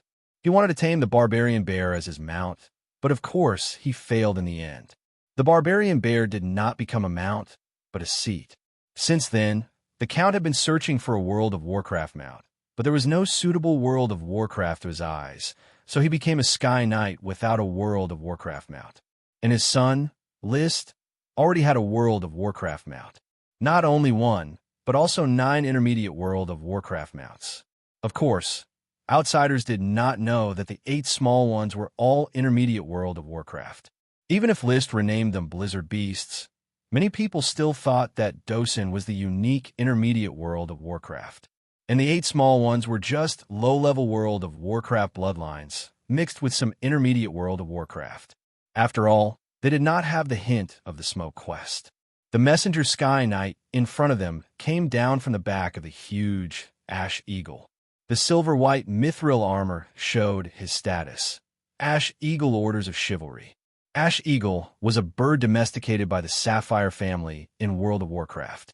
The big guild selected the outstanding knight of the Blue Blood Alliance, gave Ash Eagle mounts, and organized them into Orders of Chivalry. In theory, this Orders of Chivalry was more sophisticated and powerful than the Blue Blood Orders of Chivalry, but because of the number limit, it had never been full. At its peak, there were only 40 people. The current Ash Eagle Orders of Chivalry only had 25 members. This is Botang Pansy, Bosky Pansy's father, the Count of Rainbow City, Ash Eagle Orders of Chivalry's captain, Ash Eagle. Levis stood next to List and introduced him in a low voice. There were 25 members of the Marsh Eagle Knighthood. Excluding the captain, there were 2 squads of knights. One was called Grey Eagle, and the other was called Marsh Eagle. The news brought by Botang forced Grindon to make a decision. Marquis Wallace, I hope you can lead your knights to Oxhoof City to support the second prince. Marquis Wallace said, then I'll leave Oxhorn City to you. Don't worry, since the traitor Andy's direct knights are already heading to Oxhoof City. We'll quickly take over the area around Oxhorn City. Don't worry. Since the rebel Andy's orders of chivalry are heading to Oxhorn City, we will quickly take over Oxhorn City. Marquis Grindon frowned even more. Counts, take a look at this map. Each of you will choose a direction and complete the cleanup. The huge map was spread out. It was a bit abstract, but it was accurate to the towns under each city. List and the others could only watch from the side. Soon, Count Lee William chose a large city as his main target, Oxhare City. Oxhare City was the fief of the Count, Sneyd Parsley. Back at the camp, Lee William immediately held an internal meeting. Sneyd only has 3 small cities besides Oxhare City. His strength is only at the level of an ordinary Sky Knight. I will lead the Red Orders of Chivalry to contain Sneyd and the Parsley Castle Knight. You will quickly complete the cleanup of the 3 small cities and attack Parsley Castle with me. After thinking for a moment, he made another arrangement. Eunice will go to Little River City, Trick will go to Tree Shade City, List will go to Bristles City, and Levis will be responsible for roaming support. If there is no problem, organize the equipment now. When the other earls and I find out the defenses of the rebels and confirm the attack schedule, we will directly advance into Oxhare City. There was no need for too many tactical arrangements. The battle in this world was decided by the charge of the night. At most, there were ambushes and counter-ambushes, so it was very easy to find out information. It didn't take long before the war started. According to the established plan, List led the Black Orders of Chivalry to Oxhare City with the Count. When they arrived at the border of the territory, the Count rode to List's side. He first ordered Leiden, protect List. Leiden solemnly replied, I am willing to use my body as Baron List's shield, my lord. The Count nodded in greeting, then looked at List with a complicated expression. There was worry, gratification, but in the end, he just calmly said, fight alone, be careful. List calmly took a breath. Victory is at hand. Without too many emotional words, the Count waved his hand, and the 5 orders of chivalry immediately dispersed. List lightly kicked the horse's belly, and Black Dragon sprang out like an arrow, leading the Black Orders of Chivalry towards Main City. More than 140 Earth Knight, plus more than 30 Retainer Knight. A total of 180 horses trampled the earth under the scorching sun. Knight, armor, and horse, the weight added up was like a tank. The raised dust filled the air into a haze that took a long time to calm down. Main City's terrain is relatively open, and there is no Viscount Lord, so it won't be difficult to sweep. We will start sweeping from Haytown and push all the way to occupy Main City. After strangling all the night, we will finally break through the whole city and meet up with the Count at Castle Parsley. List led the Black Orders of Chivalry forward. While replenishing water, he discussed the battle strategy with Layden, Coppearl, Nash, Marcus, and the others. I'm afraid the Knight of the small town has already heard the news and is hiding in Main City to guard it. That's just right. Let's get rid of them all in Main City. List urged his horse to gallop. He had already concealed his excitement for the upcoming battle and replaced it with calmness. In the entire Oxhare City and the 3 small cities under its jurisdiction, there was only one ordinary Sky Knight, Sneyd. When this Sky Knight was targeted by Lee William, Oxhare City no longer had the existence of a knight capable of contending against Dosen. Even if Sneyd resorted to the strategy of luring the tiger away from the mountain and ambushing List, Paris and Dosen would join forces to stop him. Therefore, he had nothing to fear. Of course, caution was essential. Along the way, he would take out his binoculars from time to time and carefully observe the surroundings. Their route deviated from the woodlands as much as possible and went through open areas. The galloping orders of chivalry could reach a speed of 40 kilometers per hour. The whole army set off in the morning and separated from the orders of chivalry at noon. Before 4 o'clock in the afternoon, The Black Orders of Chivalry had arrived at their target, Haytown. Seeing a group of unfamiliar knight rushing towards the town, all the serfs in the town threw away their hoes and bone shovels in panic and hid in their shabby thatch houses, not daring to show their faces. List ordered, Marcus lead a team to the town and find the local officials to inquire about the situation. Marcus received the order and returned in less than 10 minutes. Sir, I've already inquired about it. There are no feudal nobles in Haytown. The nearest feudal nobles are in Wild Boar Town 10 kilometers away, which is the fief of a baron. 10 kilometers, no more than 10 or 20 minutes of travel. Let's go to Wild Boar Town. Black Orders of Chivalry did not stop at all and continued to rush to the next town. 15 minutes later, the horse stepped into Wild Boar Town. However, under the light of the setting sun, the town was very quiet and did not encounter any resistance. After capturing a few townspeople and interrogating them, the situation became clear. 10 days ago, the Baron of Wild Boar Town had already packed up his belongings and fled from his shabby little castle, leaving not even a single servant behind.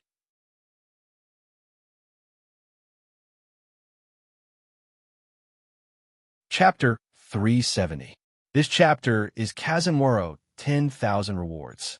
In front of an empty, dilapidated castle, there is only one serf responsible for looking after the castle.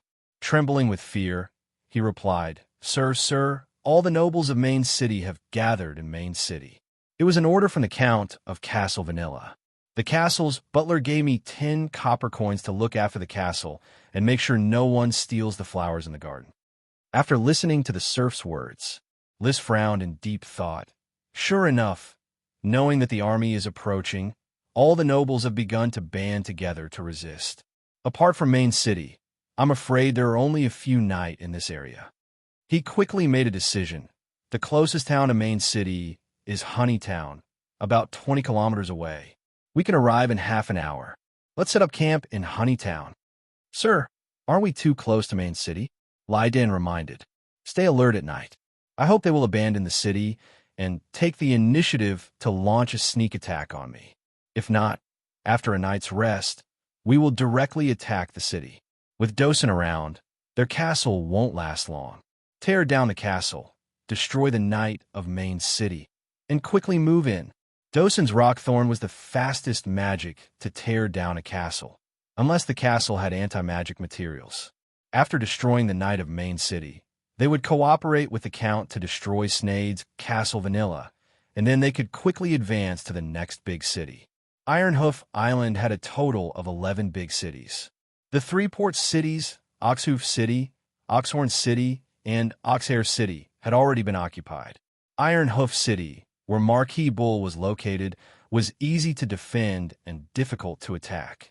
However, there were still 6 big cities left. Capturing each one was a huge battle. In fact, destroying Ironhoof Island was not difficult. Marquis Bull could attack and injure the Sapphire Dragon, but that was more than 30 years of preparation, and no matter how strong he was only a Marquis. His strength was limited. Now the Grand Duke had gathered all his followers from the major ports to encircle them. Without outside interference, this battle was a great opportunity to seize credit. Moreover, Marquis Bull's direct subordinate, Orders of Chivalry, wrathful Orders of Chivalry, had already gone to fight against the Second Prince. The area around Oxhorn City was, in theory, an abandoned battlefield. If they didn't seize the credit now, when would they? The only ones we have to be careful of are the sorcerers of the Goat Gathering. The Bull Marquis has a deep connection with the evil sorcerers of the Goat Gathering. However, the nobles who follow him may not have anything to do with the sorcerers. After List stated his decision, he let the others discuss it for a while. In the end, they still followed his decision and quickly rushed to Honeytown. Honeytown was only 2 kilometers away from Main City. It was a distance that could be covered in a single charge. When the red glow of dusk filled the western sky, the Black Orders of Chivalry had already blocked the main road out of Honeytown. There was no knight in the town. List directly ordered, start the cleanup. Drive the serfs away, but don't kill them at will. In any case, He was the soul of a modern person, and he was far from being indifferent to life. Selling serfs was already the worst crime he could do to the commoners. Yes, sir. The black orders of chivalry quickly cleaned up the serfs in the town, drove them out of the castle, and then began to set up camp around the castle. Of course, some serfs were driven over to help the knight complete the work of fixing tents, gathering firewood, carrying water, digging soil, and so on. The knights searched the town inside and outside. When they returned, the camp was already set up. Sir, there should be a lot of rats among the serfs that Main City uses to gather information. Unfortunately, we only caught 2. Their kind should have already brought the news of our arrival to Main City. Captain Leiden reported, "It doesn't matter. I originally intended to let the people of Main City know the news. Tonight, they will either be on tenterhooks and unable to sleep well, or they will arrange a sneak attack. In any case, the outcome of the battlefield cannot be changed. We came here to conquer and encircle." After saying these harsh words, Lys said, "Bring the 2 rats over." The rats were quickly brought over. They had already suffered physical pain, so they had no backbone. They directly poured out what they knew.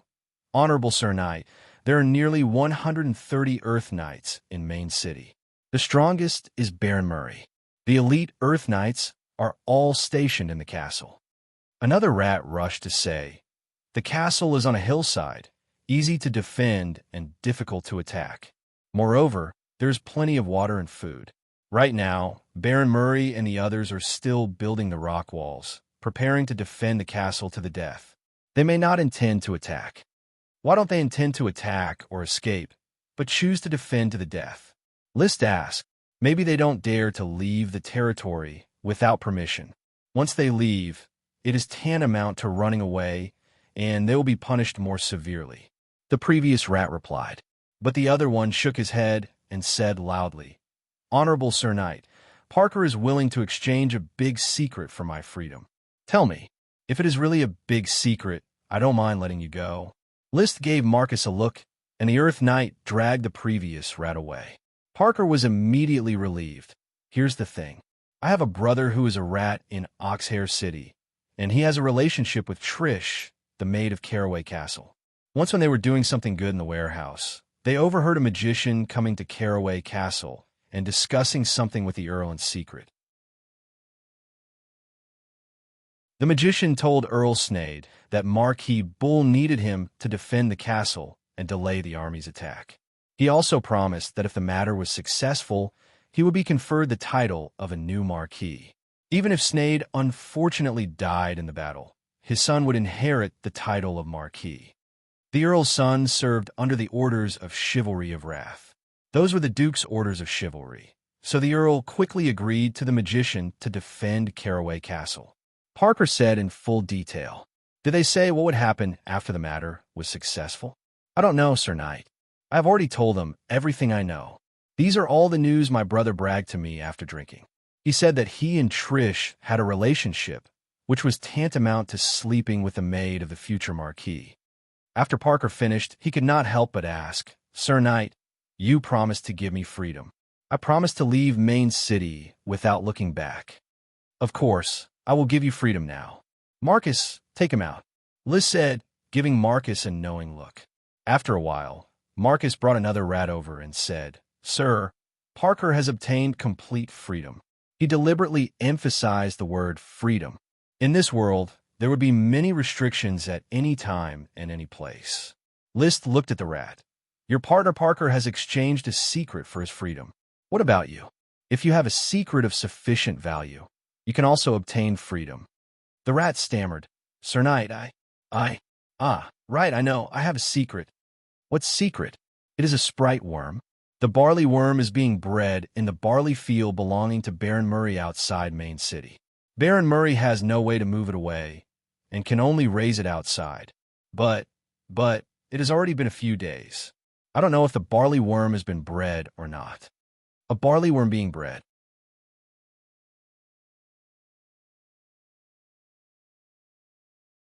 Chapter 371. He was not in a hurry to check whether the barley worms in the barley fields had been bred or not. List chose to stay in the honey town and rest for the night before attacking the castle the next day. Don't forget to strengthen the vigilance. Laden, divide the Black Orders of Chivalry into 3 groups. Each group will take turns to keep watch for 4 hours. Marcus, lead the night squad to inspect the obstacles again. Unlike other night squads, the Flower Town's night squads not only had to learn how to charge, but also had to learn how to trap, sail, foreign languages, and other knowledge. In fact, List had the idea of training his night squad into a special force. Laden organized the night and the night squads to keep watch, while Marcus led people to check the security system. During a break, Paris suddenly came over. "Sir Baron, I am going to the main city's castle to investigate and find out what's going on inside the castle." As a light dragon's black dragon gang, she could use the ability of light and shadow to become invisible, which was an excellent reconnaissance skill. List was certainly willing to take her to the castle. Know yourself and know your enemy, and you will never be defeated. However, he did not immediately agree. The main city's castle must have received news of our attack and will be strictly guarded. Wouldn't it be too dangerous for you to investigate? Please believe in my skills. As long as they don't have the ability to see like Sir Baron, no one will be able to discover me. Even if they discover me, they won't be able to keep me. I will be back soon. If it's convenient, I can kill the few night leaders. This was not boasting. Paris had such an ability. However, List shook his head. The main city's strength is not strong, so there's no need for you to take action. Just carefully investigate. By all means, don't put yourself in danger. I don't want anything to happen to you. Saying that, he patted Paris on the shoulder. Paris immediately blushed. I understand. List's lips curled into a beautiful arc as he said calmly, "Besides, I need to practice with the Knight of Main City. This is my first time leading the Orders of Chivalry into battle. It won't be easy to find a suitable whetstone." "Yes." Paris raised her head and looked at List. "Lord Baron, I'll be back soon." After saying that, her figure had already disappeared from his field of vision. The sound of her footsteps spread into the distance, finally escaping into the darkness, and could no longer be seen. List was left standing on the spot, deep in thought. "I've only used the skin of the 6-headed king, sea serpent, to make 1 leather armor for myself. I still have a lot of snake skin left. I should make 1 for Paris. Also, I need to find a chance to make mithril armor for my night squad. It's a pity that I don't have a blacksmith who can forge mithril." Mithril was a magical metal, so the forging process was very strict. Ordinary blacksmiths would not be able to do it. Immediately after, he summoned the Smoke Mission. As soon as he landed on Irehoof Island, the Smoke Mission had already prompted, "Mission completed. Reward: Virginia Truth's Awakening." Virginia, who was residing in the soul storage tank, could already be poured out, but now was not the right time. List did not pour out her. She was of no help on the battlefield. If he had the magic goat family's keel fixing technique, he could slowly ask her when he returned. Now, the smoke in front of him formed into serpentines, which was a new mission. Mission: you can't walk 1,000 miles without taking 1 step at a time. As an aspiring dragon rider lord, please perform well on the battlefield. Kill at least 1 enemy of the same level with your own hands. Only then will you be able to stand out from the masses and gain more glory. Reward: a low-level world of Warcraft of the dragon species. Low-level world of Warcraft of the dragon species. List's heart was burning with passion. I wonder what kind of world of Warcraft I'll be rewarded with. In the Grand Duchy of Sapphire, World of Warcraft is a rare species. A low-level world of Warcraft won't be much worse than an intermediate-level world of Warcraft. If it can be mass-produced, it'll be even more valuable. According to some busybodies, the mystical species were graded according to their preciousness. The Elven King is equal to the dragon and is more valuable than the super dragon in World of Warcraft. Semi-dragons are more valuable than dragon elves, and dragon elves are more valuable than high-level World of Warcraft dragons, high-level dragons. High-tier dragons are more valuable than great elves. Great elves are more valuable than World of Warcraft, and World of Warcraft is more valuable than World of Warcraft, intermediate dragon. Intermediate dragons are more valuable than Advanced World of Warcraft. Advanced World of Warcraft is more valuable than fairies. Fairies are more valuable than Intermediate World of Warcraft, and Intermediate World of Warcraft is more valuable than Low-Level World of Warcraft, low-level dragons. Low-level dragons are more valuable than dragon-type beasts. Dragon-type beasts are more valuable than sprite worms. Sprite worms are more valuable than low-level World of Warcraft, and low-level World of Warcraft beasts are more valuable than low-level World of Warcraft beasts mixed with a bit of World of Warcraft bloodline. In Flower Town and Black Horse Island, List already has two kinds of dragon-type beasts, black blood horses and dragon-type cows, as well as Intermediate World of Warcraft Blizzard beasts and low-level World of Warcraft mallards. There is also the Black Pearl Clam, which should be regarded as a World of Warcraft beast. No, it should be a sea monster shell. Each of them is an industry worth vigorously developing. Of course, they all need time to settle. Without a few years of cultivation, they will not be able to burst out of too much value for the time being.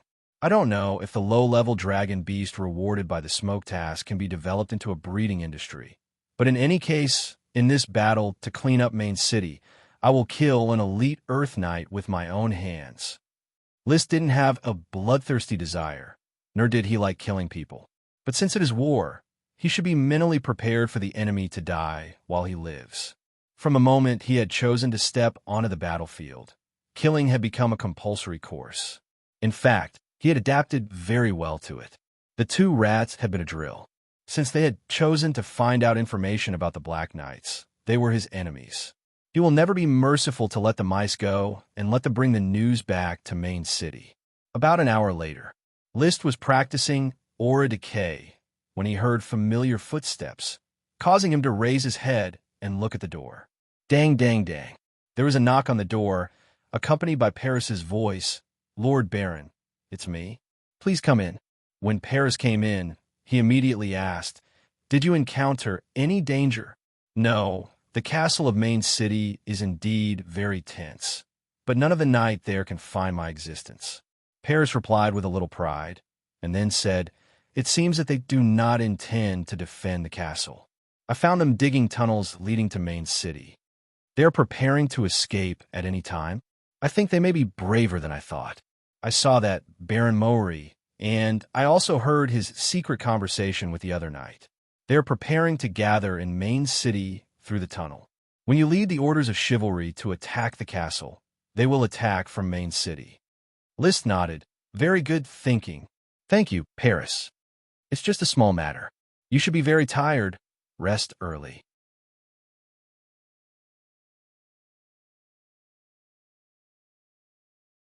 Chapter 372.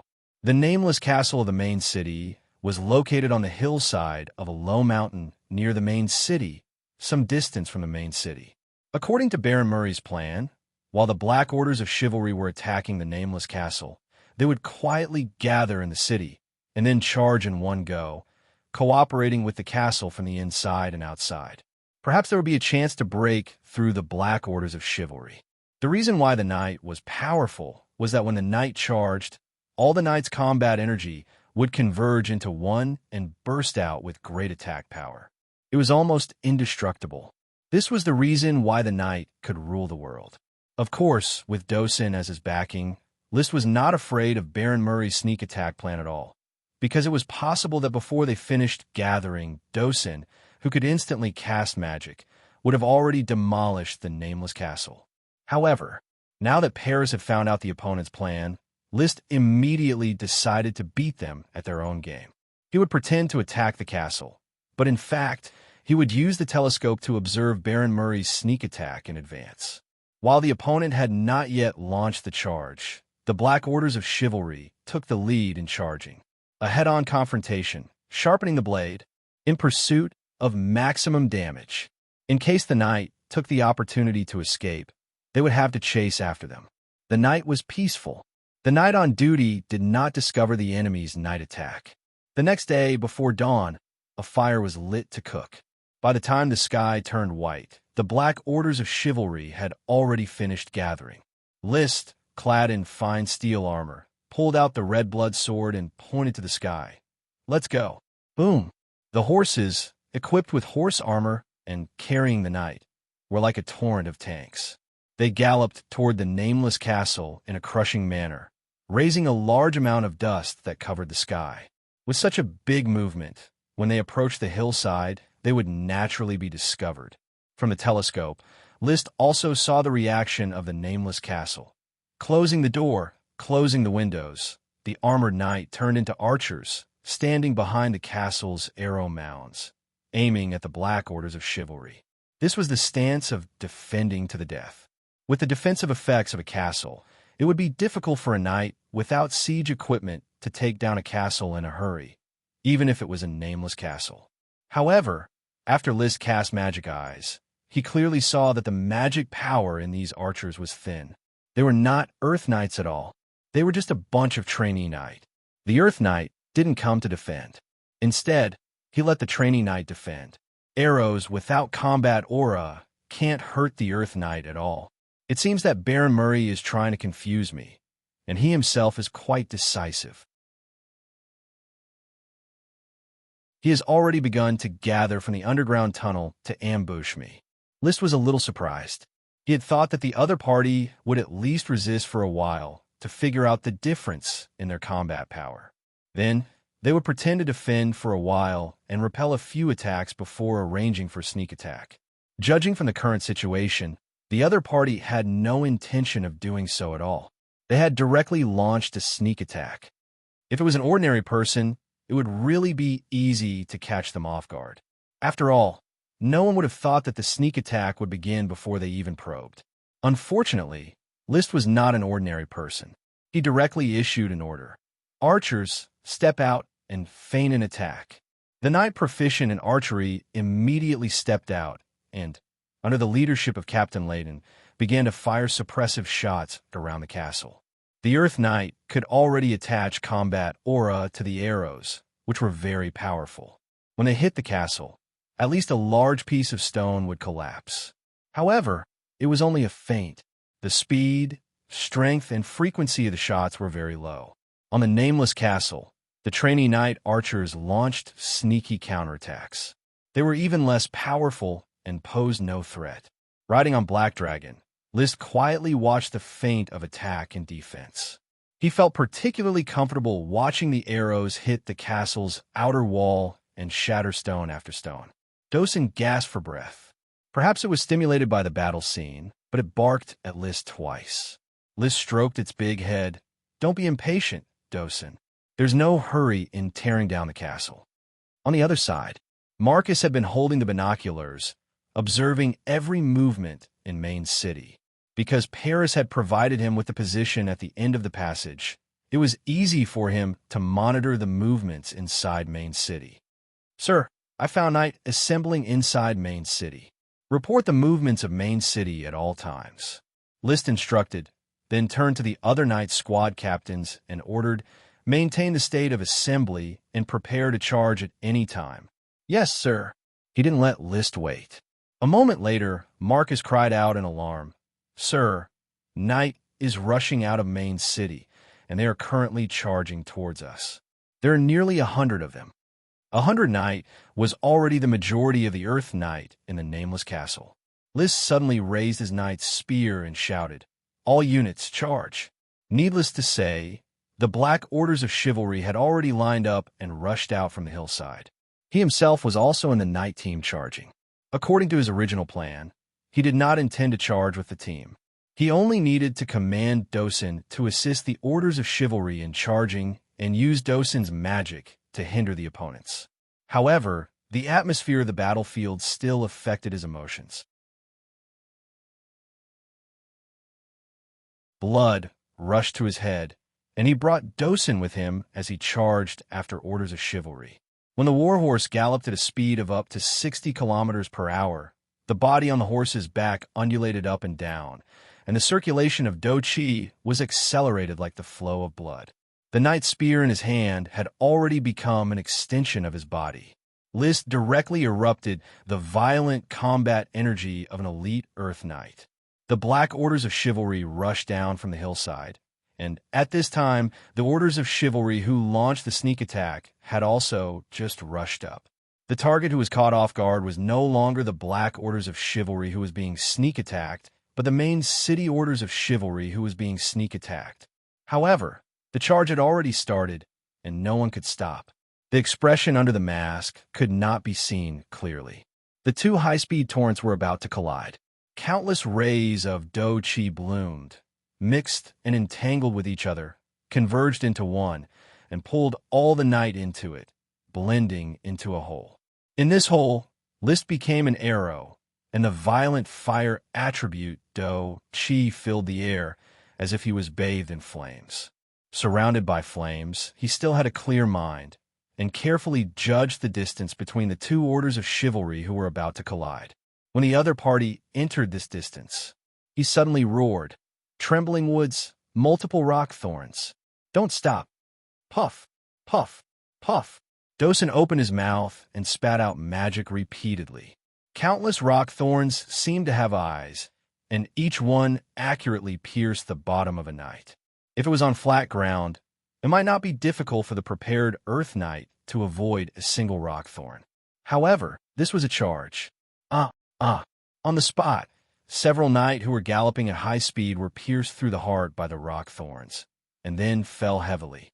The knight behind him wanted to dodge, but he couldn't do it in the time it took for a spark to fly off a flint.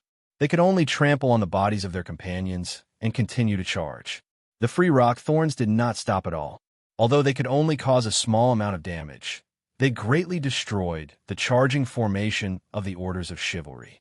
Without giving them a chance to adjust, the black orders of chivalry had already rushed over under the leadership of List.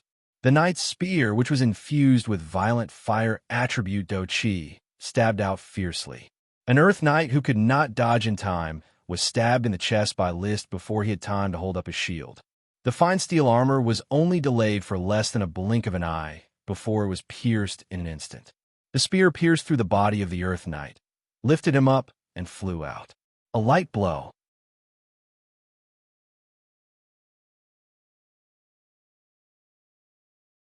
Chapter 373. First kill.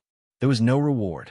Black Dragon leaped high, jumped over the enemy horse that had fallen to the ground, and went straight to the other horse.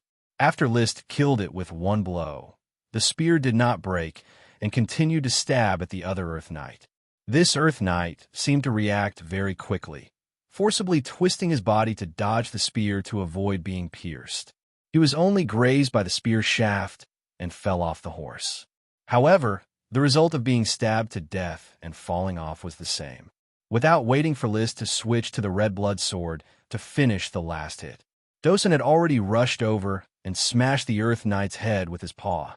As an intermediate World of Warcraft, Dosun weighed more than 2 tons, and the power of his paw was comparable to that of a stone mill.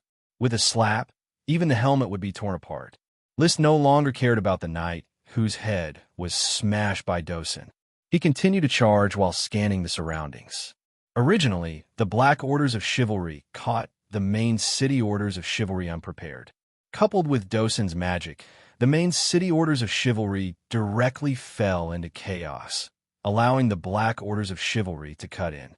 Countless knight spears stabbed into the flustered enemy.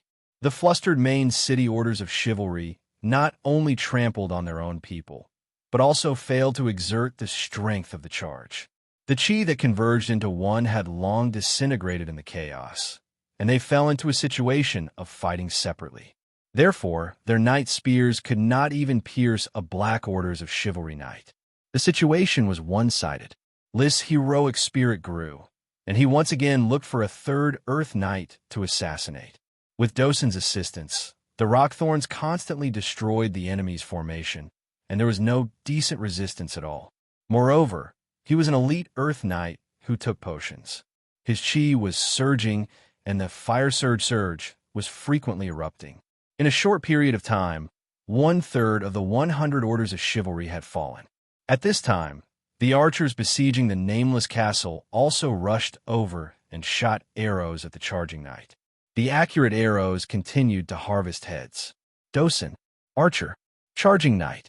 Under the 3 strikes, The main city orders of chivalry fell into a state of destruction and couldn't even escape. After being penetrated by the black orders of chivalry, they immediately turned around and charged a second time, then a third time. They harvested heads like harvesting wheat. List's performance was the wildest. He remembered that he still had a smoke mission to complete: kill an enemy of the same level, an elite Earth Knight. He didn't know if the first one he stabbed to death would be an elite Earth Knight, so he had to hurry up and try to kill a few more Earth Knights. He would eventually meet the elite Earth Knight.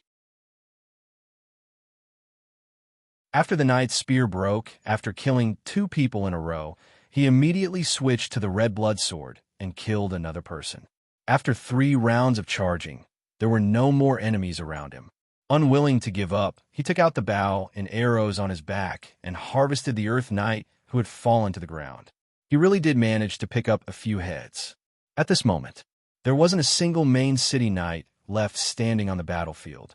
Black orders of chivalry continued to charge forward, completing a glorious massacre. Dosun's contributions couldn't go unnoticed. The might of middle-level World of Warcraft was on full display, especially when it destroyed the enemy's charging formation. Compared to human mages who needed time to cast spells, World of Warcraft casted spells instantly by opening their mouths. After all, most of World of Warcraft's mana came from oneself, but mages had to gather mana from the air. The casting speed of the two wasn't on the same level. Even a great mage who was proficient in the earth element would not be able to destroy the charging formation so smoothly. "I surrender."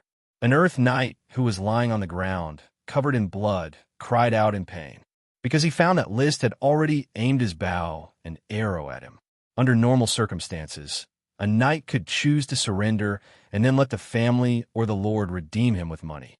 If no one came to redeem him, he would be reduced to a serf and work for the captor to pay off the debt.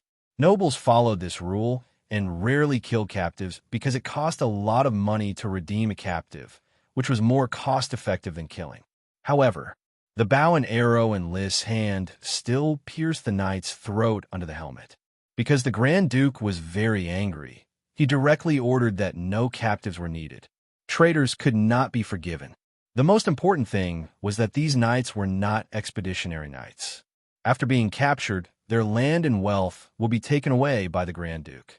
There was no money to redeem them. Phew.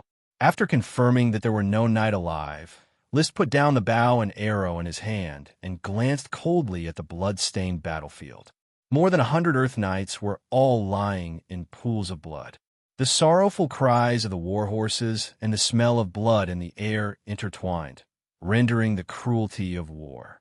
The first charge, the first kill, the first victory. List did not know how he felt at the moment. Growing up under the red flag, he had not even killed a chicken, let alone killed a man. However, after transmigrating to this world, he finally began to hunt his own kind after killing World of Warcraft. The hot blood slowly dissipated, and he felt an urge to vomit. But he knew that he could not vomit. Otherwise, his heroic image of killing the enemy would immediately collapse. As a noble and a knight, he could not lose his brave and fearless performance. "Commander, all the enemy knight have been beheaded." Captain Layden rushed over on his horse. His body was stained with a lot of blood, but it was all other people's. "How are our casualties?" "No one died. Only 2 knight were seriously injured and lost the ability to fight. The seriously injured knight will be taken care of by the retainers. Send 2 knight squads to main city to guard the tunnel exit." List resisted the urge to vomit and coldly said, "The rest will follow me to besiege the castle." Black Dragon galloped again. The sun shone fiercely and the warm wind blew on his face, slightly freeing him from the influence of killing people. He needed to vent. Perhaps because his attention was once again diverted by the war, he no longer thought about the human limbs on the ground, nor did he think about the blood of his own kind on his hands. He only wanted to tear down the nameless castle. In fact, from the moment he killed the rats, he had already thoroughly integrated into this world and its morality. War was the fate of a knight. Blood was the wine of nobles. Seeing that Maine's city's orders of chivalry had failed in their sneak attack and had instead been wiped out, the guards of the nameless castle fell into a complete panic. The few dozens of Earth Knight didn't dare to show their faces. However, just as List and Dosen were about to tear down the nameless castle, the window of the castle opened and a white flag stretched out. White represented purity. Purity represented nothingness. Nothingness represented complete failure. Complete failure. Thus they surrendered. This was a flag that indicated surrender. Soon, the castle gate opened and the knight who had taken off their armor came out dejectedly. One of the knights shouted, "Howard Wooden Stick," representing all the nobles of Maine City, surrenders to the noble conqueror. Immediately after, the group of knight knelt on one knee, expressing their allegiance. This made List, who was about to tear down the castle to vent his anger, stare blankly. According to the Grand Duke's order, no captives were accepted. Therefore, he killed the enemy knight who had charged forward. But the surrendered knight had no weapons or armor, which put him in a difficult position. Kill.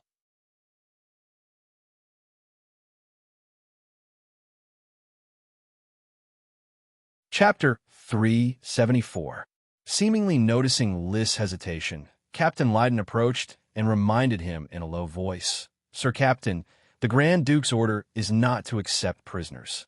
As long as the Grand Duke's dragon was still alive, he was still the sole authority of the Grand Duchy of Sapphire. Of course, List would not let his conscience get the better of him and release these people. From a moment they decided to resist, it was a battle to the death. Traitors could not be forgiven. They could only blame themselves for following the wrong lord and not being able to repent in time. List's gaze swept over the group of people kneeling on one knee. He slowly said, "Captain Lydon, give each of them a chance to write a will, hand over the sprite, and then let them commit suicide. Copperfield and Nash, take over the castle and clean up the threat. We will rest in the castle for a day. Marcus, lead the night squad and follow me outside for a patrol." He no longer asked how the surrendered knight would commit suicide. List went straight to the barley field on the other side of the castle. According to the information revealed by the rats, the barley field was breeding a sprite worm.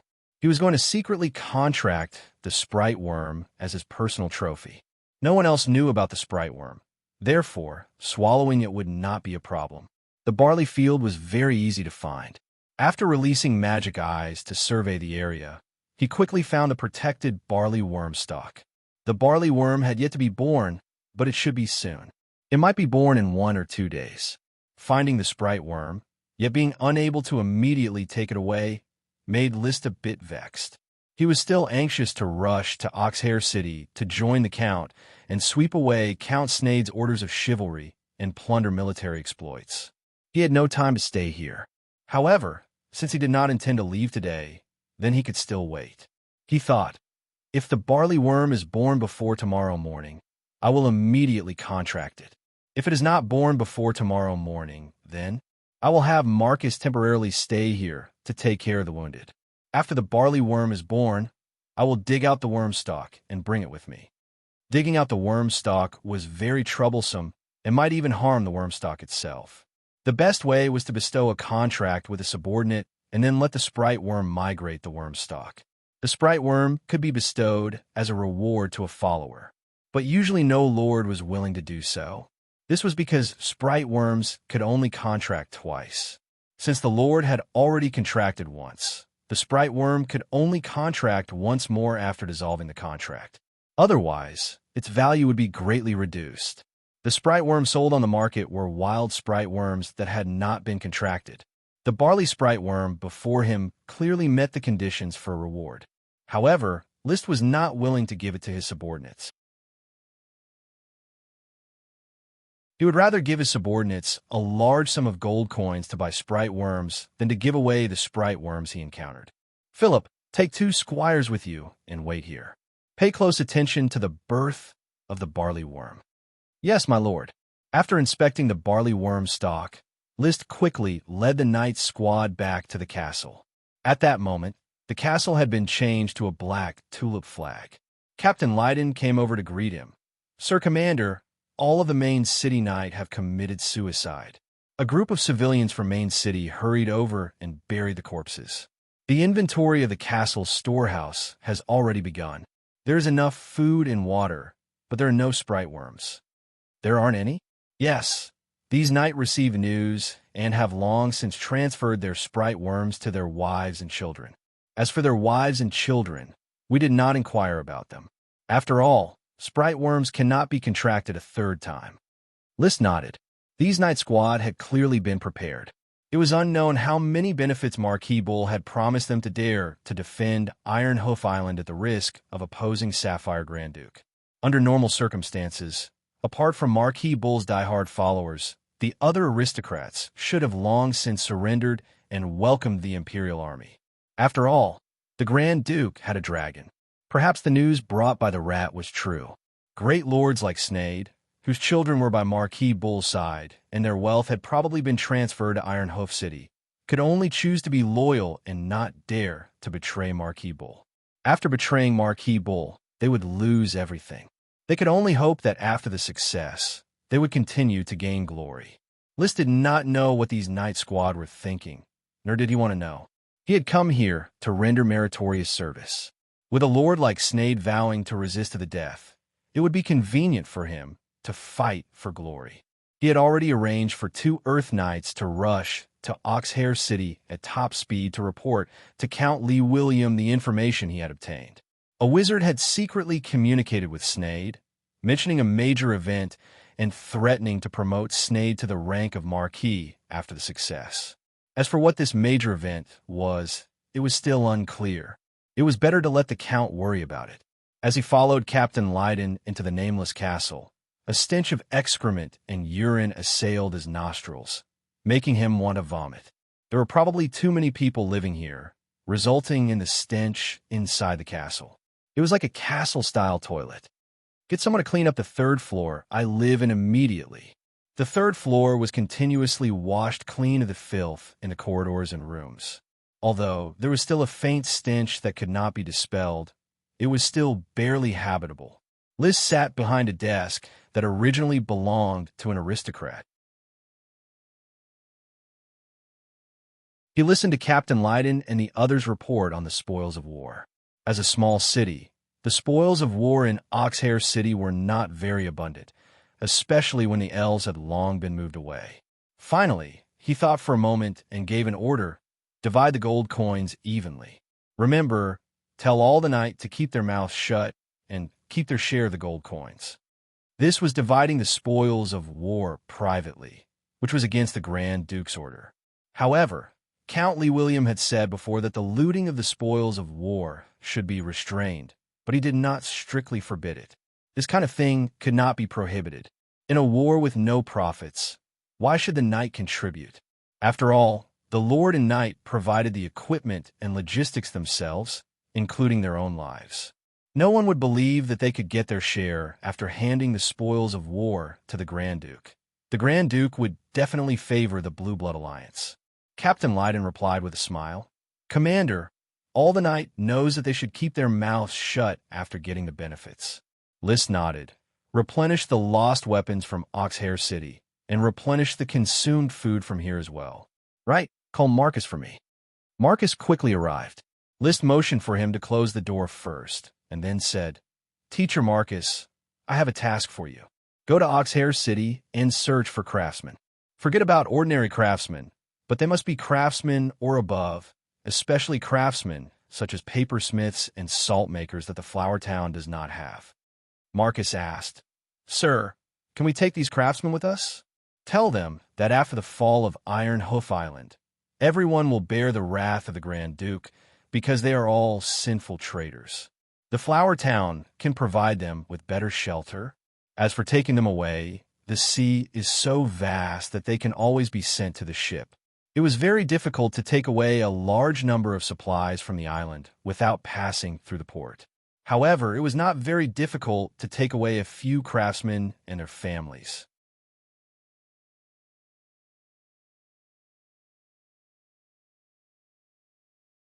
Chapter 375. Sitting in the study and looking at the environment outside the window that was different from the flower town, Liszt couldn't help but struggle for a moment with the revulsion of killing. In the end, he used reason to overcome his chaotic emotions, focused his mind, and called out the smoke mission. Mission completed. Reward: a low-level dragon species world of Warcraft Chocobo. Obviously, among the Earth Knights killed by Liszt, there was an elite Earth Knight, so the mission was determined to be completed. But he was a bit puzzled. What is a chocobo? It feels like a low-level ostrich-like dragon. Whether it was an ostrich-like or not, a low-level dragon was a valuable prize. I wonder how this chocobo will become my reward. He only planned to stay in the castle for one day. However, the surroundings had already been checked, and there was no trace of chocobo. Fortunately, Liszt wasn't in a hurry. As long as it was a smoke mission reward, it would always find the right time to pull the threads of fate and intersect with the chocobo. He began to check the new mission, and after reading its contents, his eyes lit up. Mission: victory in the first battle. The loser will have to give up everything, and the winner will have everything. Complete a thorough search of this castle. Everything obtained will be considered as spoils of war, including the treasures in the underground vault. Reward: a lesser elven soldier. Lesser elven soldier? This was a weapon that sounded interesting, but was in fact very cruel. It was because fairies had to be killed and soaked in their blood in order to be made into lesser elven soldiers. After absorbing the magic power from the blood of fairies, the lesser elven soldier would undergo a special change.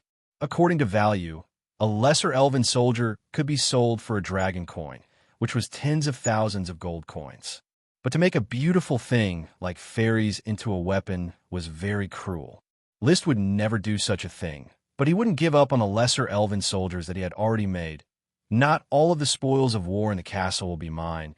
They have to be sealed and handed over to the Grand Duke. That doesn't prevent me from taking away the most valuable things. It seems that the lesser elven soldier is in the underground warehouse. He immediately called for Captain Lawton. When you searched the castle, did you find the underground warehouse? Captain Lawton shook his head. We only found a storeroom filled with wheat flour and jerky.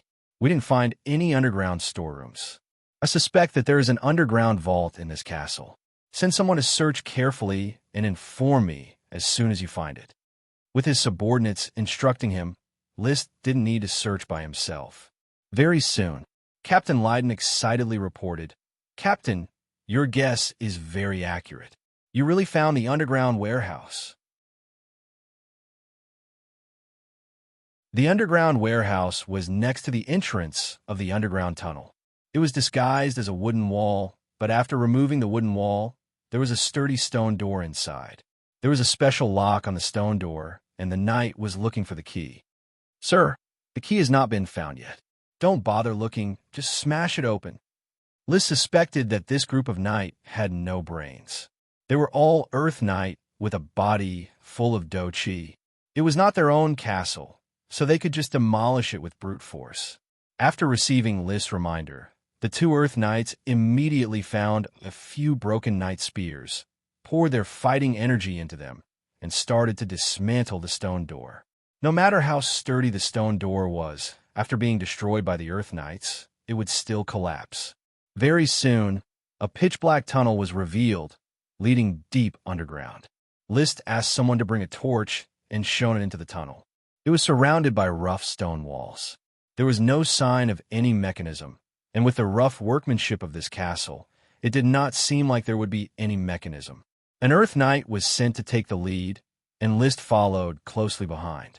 He found that the tunnel was much shorter than he had imagined.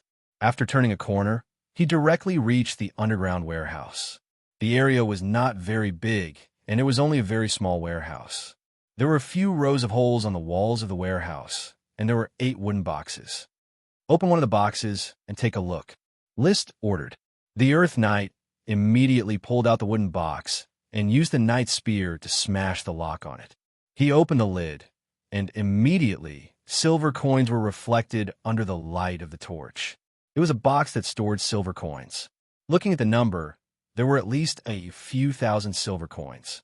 It was equivalent to dozens of gold coins. Silver coins are also worth storing in a box. List was speechless. Usually, the boxes that were hidden in a secret room would be filled with gold when they were opened. The Earth Knight was very excited. Leader, can we divide these silver coins? As long as you can take it away, I don't mind if you divide it. Thank you, Leader. Your generosity is admirable. The Earth Knight wanted to immediately grab a handful of silver coins and stuff them into his clothes. However, he restrained himself and pulled out the second box and opened it again. It was still a box of silver coins. There were 4 consecutive boxes, and all of them were silver coins.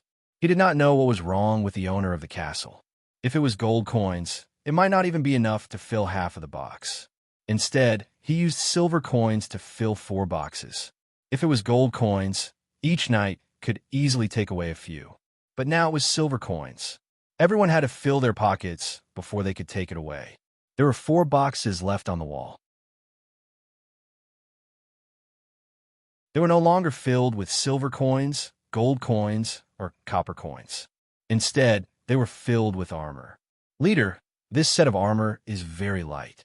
It should not be an ordinary fine steel armor. The Earth Knight handed the armor to List. List felt it. The armor was indeed very light and thin, but its hardness was no less than the fine steel armor he was wearing. This made his eyes flicker. It's a mithril armor. Congratulations, Leader. The Earth Knight immediately flattered him. There was no doubt that they would get gold and silver coins. List should get better loot. This set of mithril armor was not bad. Among the 4 boxes, there were 3 sets of mithril armor. List was very satisfied. This set of mithril armor was worth at least 7 or 8 sets of fine steel armor. He accepted it with a smile. The last box. There was only 1 bow. It had an emerald green bow arm and a silver-white bowstring. The shape was obviously the most popular straight bow in the Grand Duchy of Sapphire. It was similar to the English longbow. It was about 1 meter long. The bow arm was not very curved, and it did not have the curved end of a recurved bow. Strictly speaking, this kind of straight bow was not very popular with List. He knew that the development of bows would eventually compromise with recurved bows or compound bows. But the straight bow was relatively simple to make, and it was not easy to change the internal stress. It was easy to maintain and tame. He grabbed the longbow and pulled the bowstring. It was very hard. Without battle energy, List could hardly pull it. He quickly operated the battle energy in his body, pulled the longbow, and let go. Buzz!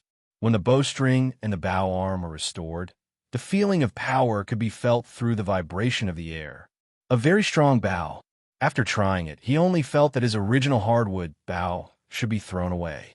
This emerald green longbow was worthy of his superb archery skills. Moreover, he had already guessed that this longbow was the smoke mission reward of the Wisp Soldier. Holding the bow, he said, "This bow and the 3 sets of mithril armor belong to me. You could divide the silver coins." "Yes, my lord." Returning to the study, he carefully looked at the emerald green longbow in his hand. He found that there were small serpentines engraved on the bow arm. He looked at it against the light coming from the window. The serpentines impressively read Wisp, Swift Shadow Bow. This was the common naming method for Wisp soldiers. Wisp meant that it was soaked in the blood of Wisp soldiers, while Swift Shadow Bow was its real name. He took out an arrow. Circulating his battle energy, he pulled the Swift Shadow Bow. List did not use multiple arrows. He only relied on the power of the bow and arrow to release the bowstring. Whoosh! The sound of breaking air rang out. The arrow was like a ray of light. In a flash, it landed on a tree not far from the castle. The arrow shaft was buried in the trunk.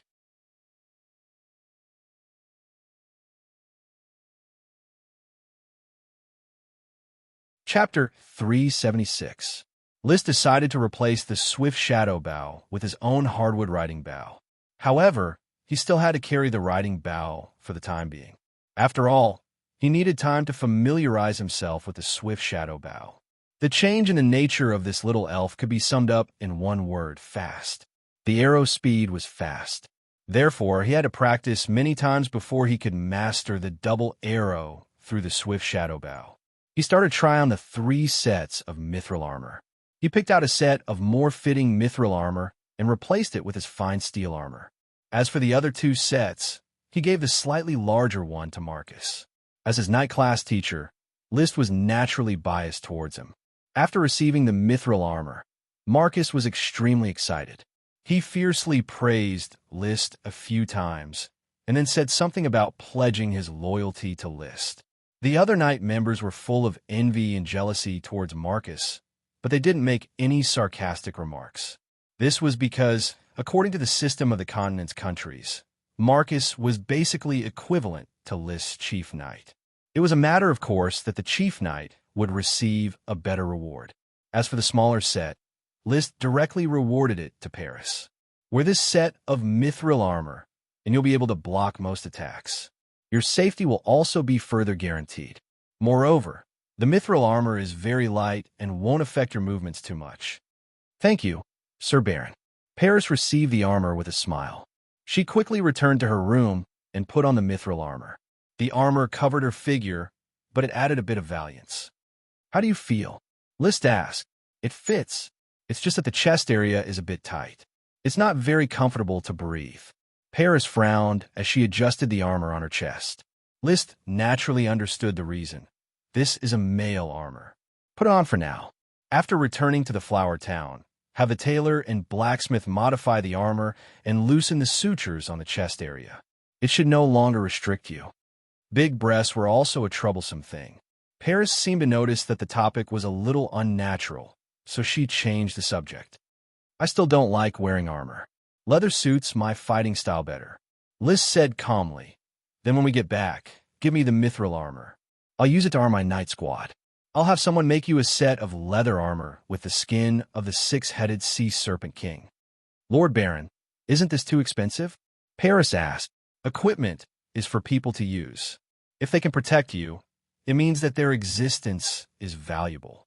List revealed a gentle smile. Don't forget, you're the bodyguard I hired. If I encounter any danger, I'll need your help. Paris's eyes lit up. I won't let Lord Baron be in danger. I believe you. They looked at each other. List's expression was still calm, but Paris blushed. She coughed and said, Then, I'll go back to my room to rest. Perhaps she didn't notice it herself, but her voice was much softer than usual. List watched Paris leave. List spat out a mouthful of turbid air. He looked at the 4 walls of the study and couldn't help but complain. There are no books in the study. What a barbarian. Black orders of chivalry rested in the nameless castle. He ate and drank to his heart's content, wasting a lot of food. If it weren't for the untimely action, List would have opened the warehouse and distributed the food from the castle to the poor serfs of Main City. Deep down, he still had compassion for the state of the universe. Unfortunately, the spoils of war that couldn't be privately divided in the castle had to be sealed up and handed over to the Grand Duke. In any case, he had to obey on the surface. He took a nap at noon. He began his daily routine of taking potions, and at the same time, he sped up the progress of practicing aura decay. He had already tasted the benefits of this chi secret skill. The chi dissipation rate in his body slowed down, and the effects of taking potions began to improve, making him intoxicated and unable to extricate himself. In the evening, when he was preparing to familiarize himself with the swift shadow bow, the retainer knight Philip brought good news. My lord, the barley worm has been bred. Without any hesitation, he immediately led the Flower Town's night squad and rushed towards the barley field with Dosen. When he arrived at the barley field, he saw a chaotic scene. The few retainer knight List had arranged to be stationed here were fighting a monster resembling an ostrich and a rooster. After seeing List and his party, the bird monster didn't dare to continue fighting and immediately turned tail and fled. However, it seemed to be attracted by something. It just ran to the nearby shrubs and continued to stare at the barley field. List rushed to the vicinity of the worm stalk. He didn't contract the barley worm immediately, but rather stared at the strange bird walking at the edge of the shrubs. A thought flashed in his mind. Is this the low-level dragon beast chocobo that I got as a reward for the smoke mission? Its appearance didn't exceed List's imagination. It was not smaller than an ostrich, had a body as fat as a rooster, and had colorful feathers. It looked quite gorgeous. It had a slender neck, a dinosaur-like head, and a large triangular beak with serrated edges. It seemed to be full of teeth. Its legs were thick and sturdy, covered in thick feathers. Moreover, they were very long, at least 1 meter in length. The chocobo was about 2.5 meters tall. Its body was only half a meter long, its legs were 1 meter long, and its neck and head were 1 meter long. This made it look somewhat strange. Now, how do I catch it? The thought flashed through his mind. He asked the retainer knight, "What happened just now? And what's with this bird?" "My lord, we were guarding the barley worm. After the barley worm was bred, for some reason, this bird rushed over and wanted to eat the barley worm.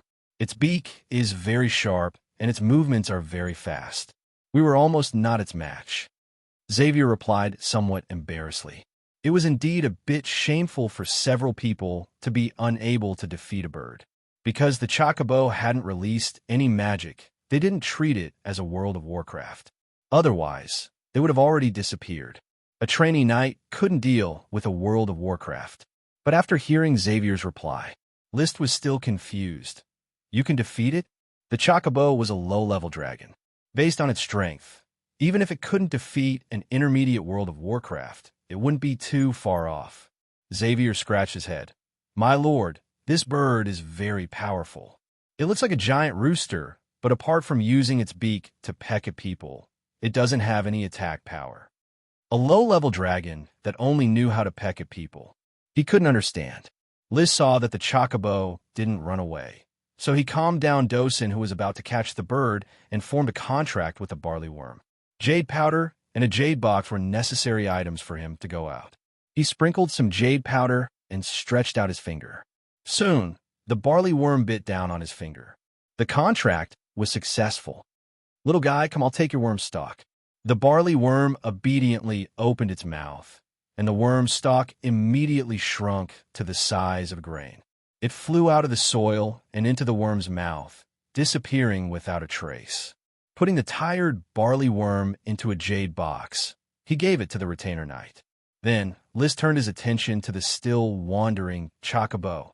You're tuning in to the Eternal Immortal Ballad YouTube channel. Don't forget to subscribe and join us on this journey to catch the most captivating stories.